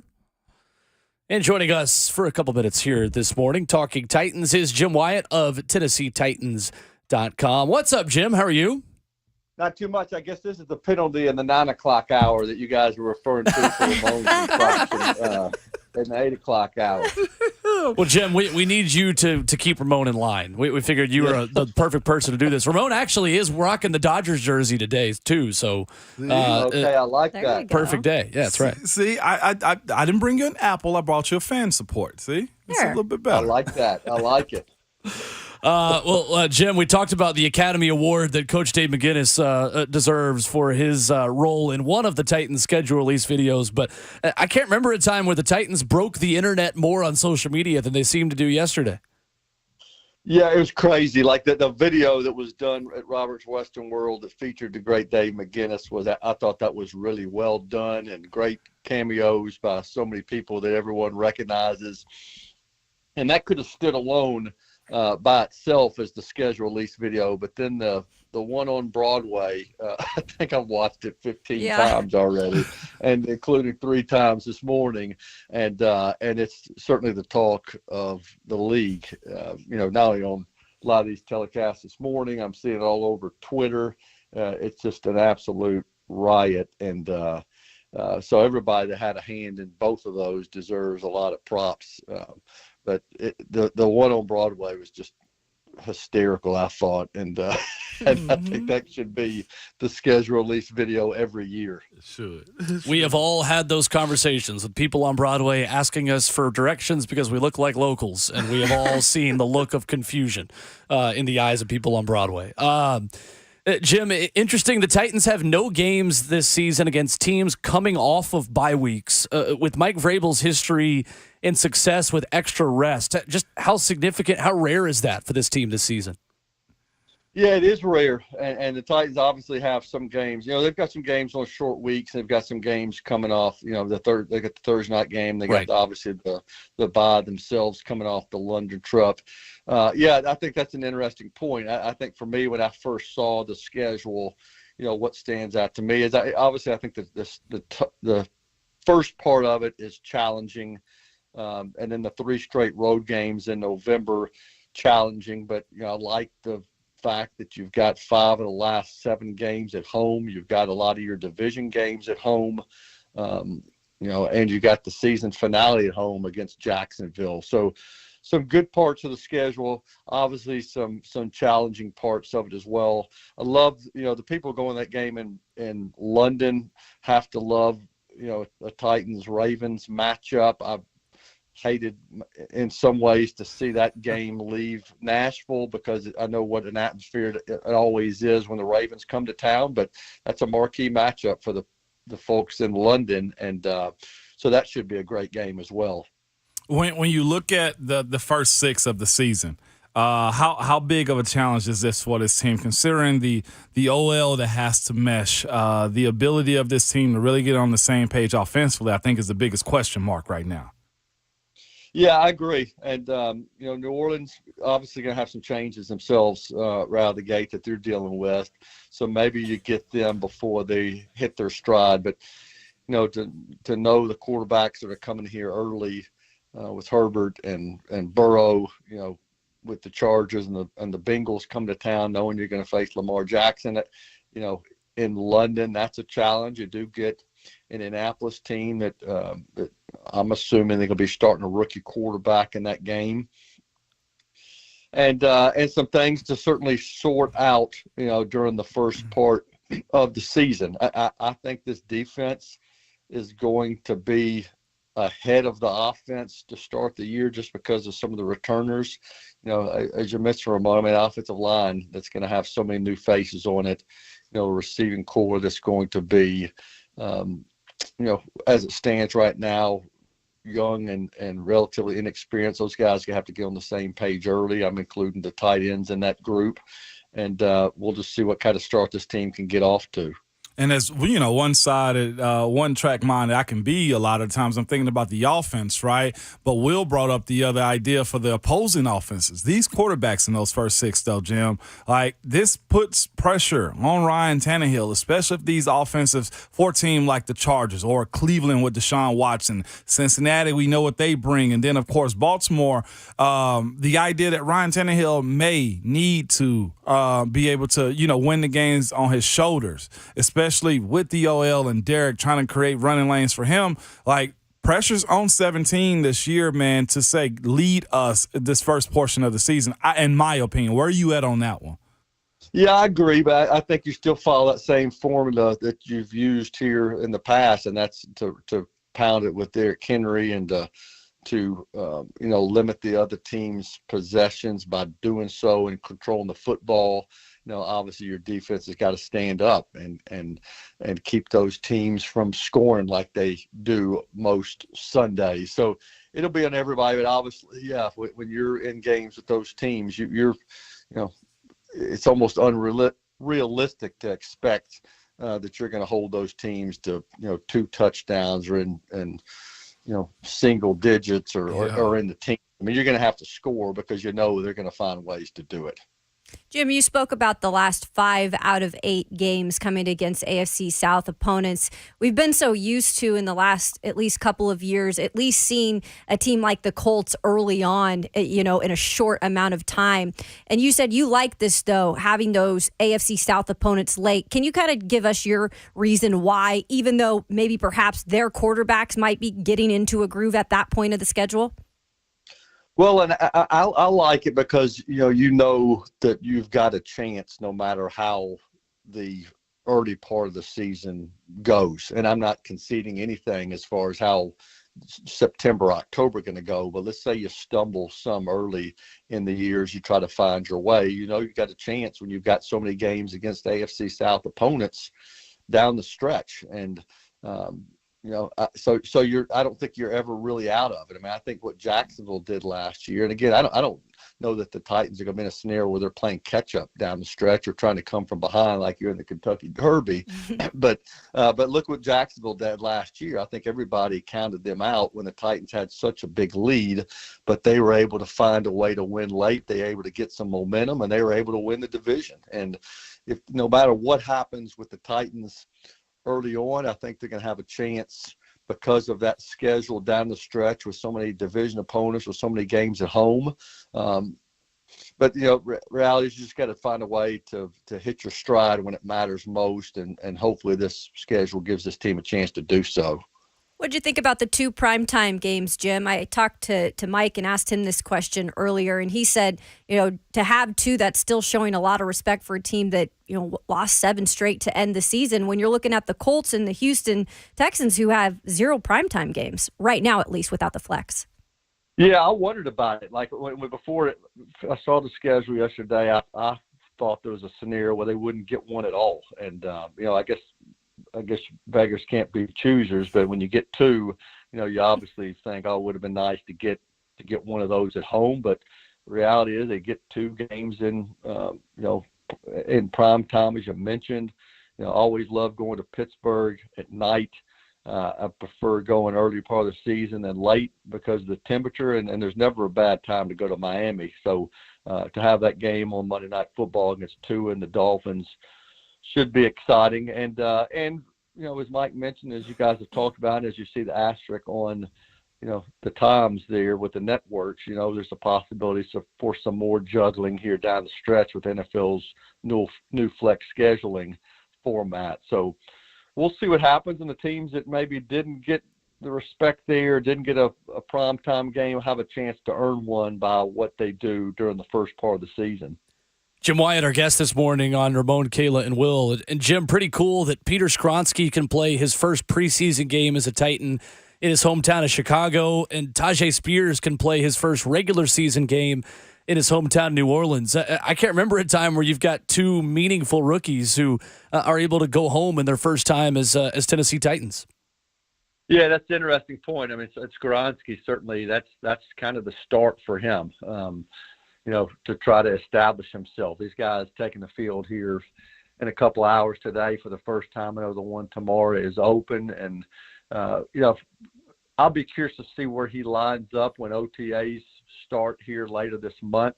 But, just to be at the start of the process today and to try to establish himself as a starter on the offensive line, part of proving that he can do it's going to start, as you mentioned, Will, in his hometown. And so that'll be a cool thing for him. I still anticipate, because Mike Vrabel had talked about this, they're going to try to schedule a couple of joint practices, and I think things lined up, well with the Vikings and the Patriots being those teams on the schedule that they had kind of requested. I think you'll see extended work there from him and some of these other rookies, and then you just try to get yourself, firing on all cylinders by the time the season starts on September the 10th. Jim, the way this team operates this weekend, interesting with so many rookies possibly playing major roles this season in their first years as pros. What is the value of rookie minicamp in your opinion? What are you most interested to see as guys get to town this weekend? Well, I think obviously I'm most interested in seeing Will Levis and hit on the field for the first time. All the draft picks are going to be cool to watch. Levis won. You mentioned Spears.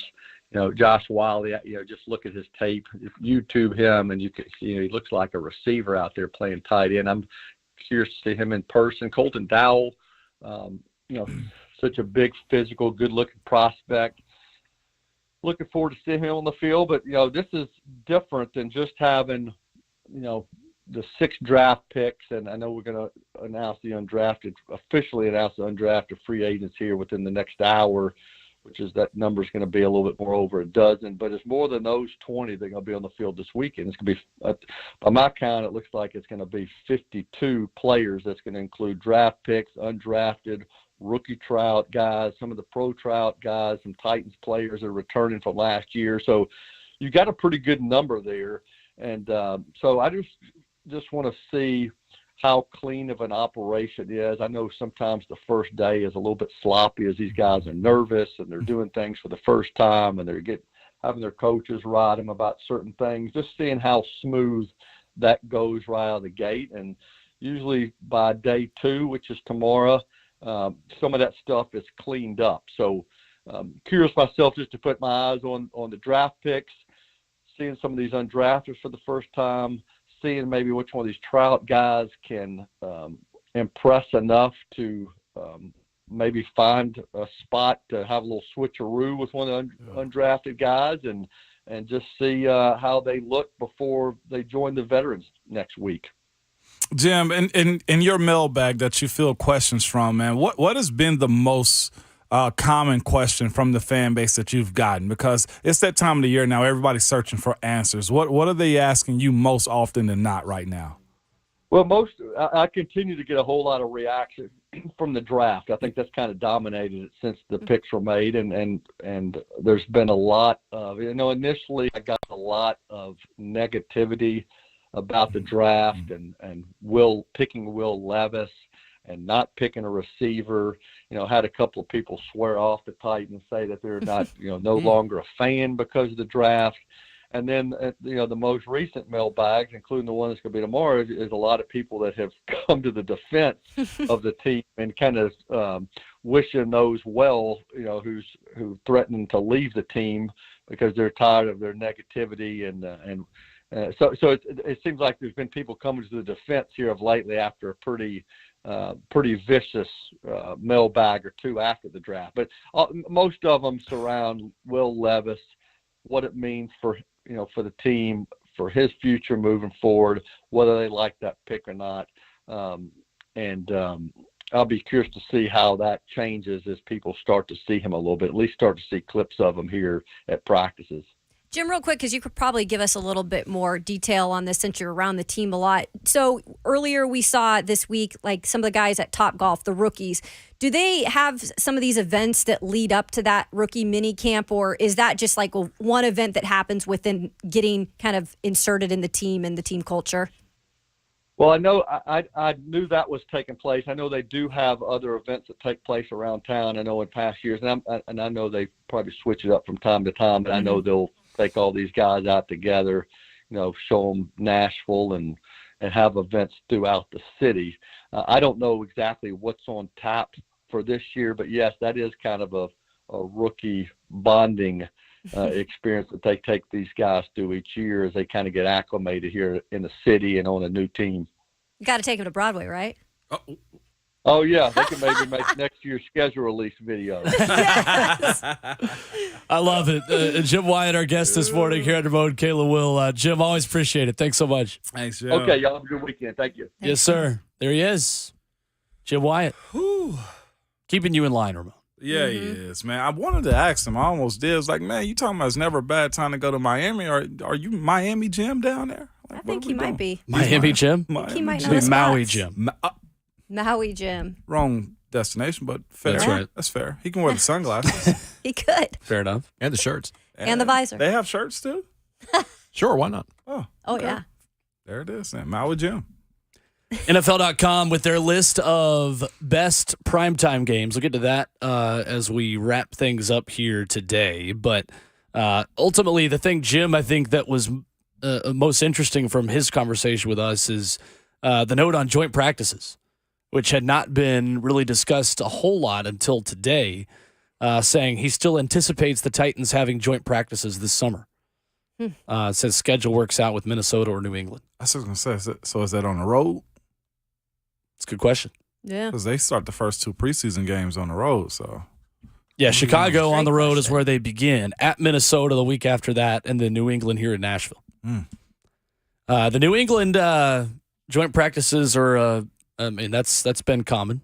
Yeah, it is. It's happened once before. That's when, it was in Tampa. When Tampa came, that Tom Brady brought the MVP trophy for Mike Vrabel. He was still Patriot at that point. He was still Patriot at that point.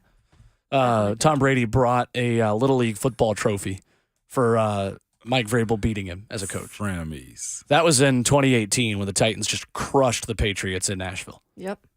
And then they went down there when he was with Tampa. Yep, sure Right. did. Coming up next, the best primetime games of the 2023 NFL schedule as we wrap up our show and pass the baton forward to one Lucas Panzica and Robert Walsh. Coming up next on 104.5 The Zone.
Join 104.5 The Zone for the 82nd running of the Iroquois Steeplechase presented by Bank of America this Saturday.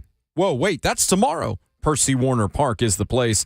Make tailgating a breeze by purchasing tickets to join us inside the all-inclusive Champions Corner. Thanks to Uncle Bud's and O'Charlie's. For more info or to purchase tickets, visit 1045thezone.com. What's amazing is this is NFL Films music and worked perfectly for that steeplechase read. Absolutely perfect. It's why Jonathan Schaefer is the best producer in the world. He's not horsing around. Wow. With his music selections. I heard that joke. Decided to pony on up and just pick the best option possible. Yeah. Anyway, at Ramon Kayla Will on Twitter, where you can interact with the show at all times. And the tweet of the day was sent out while we were talking to Jim Wyatt from our friend Ryan Callahan of 247 Sports and GoVols 247. Have you all seen this yet? No. No. You haven't seen this yet. He sent us a tweet about the Colts that I enjoyed quite a bit. The Colts changed their Twitter name now to Not the Cowboys, which, again, I understand it a little bit for the Falcons playing along with the Titans thing. You're a division rival. Mm-hmm. Why are you playing along with like a thing the Titans did? Do your own bit. I know they're going to lose. Get your own video. I guess if you can't beat them, then joke with them on Twitter because they can't beat the Titans. Ryan Callahan says, Titans, they have a point. The Cowboys have made the playoffs more than twice in the last 8 years. Oh. Burn. That's tough. Thank you so much, Jim Irsay, and your social media people. Top primetime games of the year, according to NFL.com. Number one on their list is the first Monday night game of the year between the Bills and the Jets. Facts. Number two also involves the Jets. We're going to be hearing a lot about the Jets this year. I can't handle that. God. Chiefs at Jets. Thank you. Thank you. October 1st, Sunday Night Football. We have Eagles at Chiefs. That'll be Monday Night Football on ESPN/ABC on November the 20th, right before Thanksgiving. Cowboys Niners. Sure. Why not? Bills Bengals. Another big one. Sunday Night Football, November the 5th. You've got Eagles Cowboys in here. That one going to be Sunday Night Football, December 10th. So you mean the Eagles and Titans Colts? Play, yes, There you go. the Eagles and the Colts. Oh, wait, no, actually the Cowboys. Yeah, the team that actually got primetime games. that's Star, I guess. Yeah, that's right. Oops. Apologies. We got Ravens, Niners, Lions, Cowboys. Lions with some primetime Yes. opportunities. I saw a lot of people complaining about the Lions getting the first game of the season Why? on social media yesterday. I mean, I know why. But Yeah, 'cause that's the Lions. Yeah, that's it. Heck with these people. They've Have done some a joy good in your thing. life. They've done good things. They've done good things. They Yeah. have. They have. I mean, they've earned it by their standard, so sure. Yeah. Yeah. Coming up tomorrow on 104.5 The Zone, you can hear live coverage of Nashville SC's visit to DC United at Audi Field. Nashville playing former England striker Wayne Rooney, now manager of DC United, the third all-time leading scorer in the history of the English Premier League. And that was our soccer minute. Thanks, And Will. that was Talking Soccer here under Ramon Kalen Will. 6 o'clock pregame, 6:30 start with myself and Lucas Panzica. Ball baseball on this color weekend, commentary. too. Oh, that's right. Yeah. Tennessee Kentucky. and Kentucky.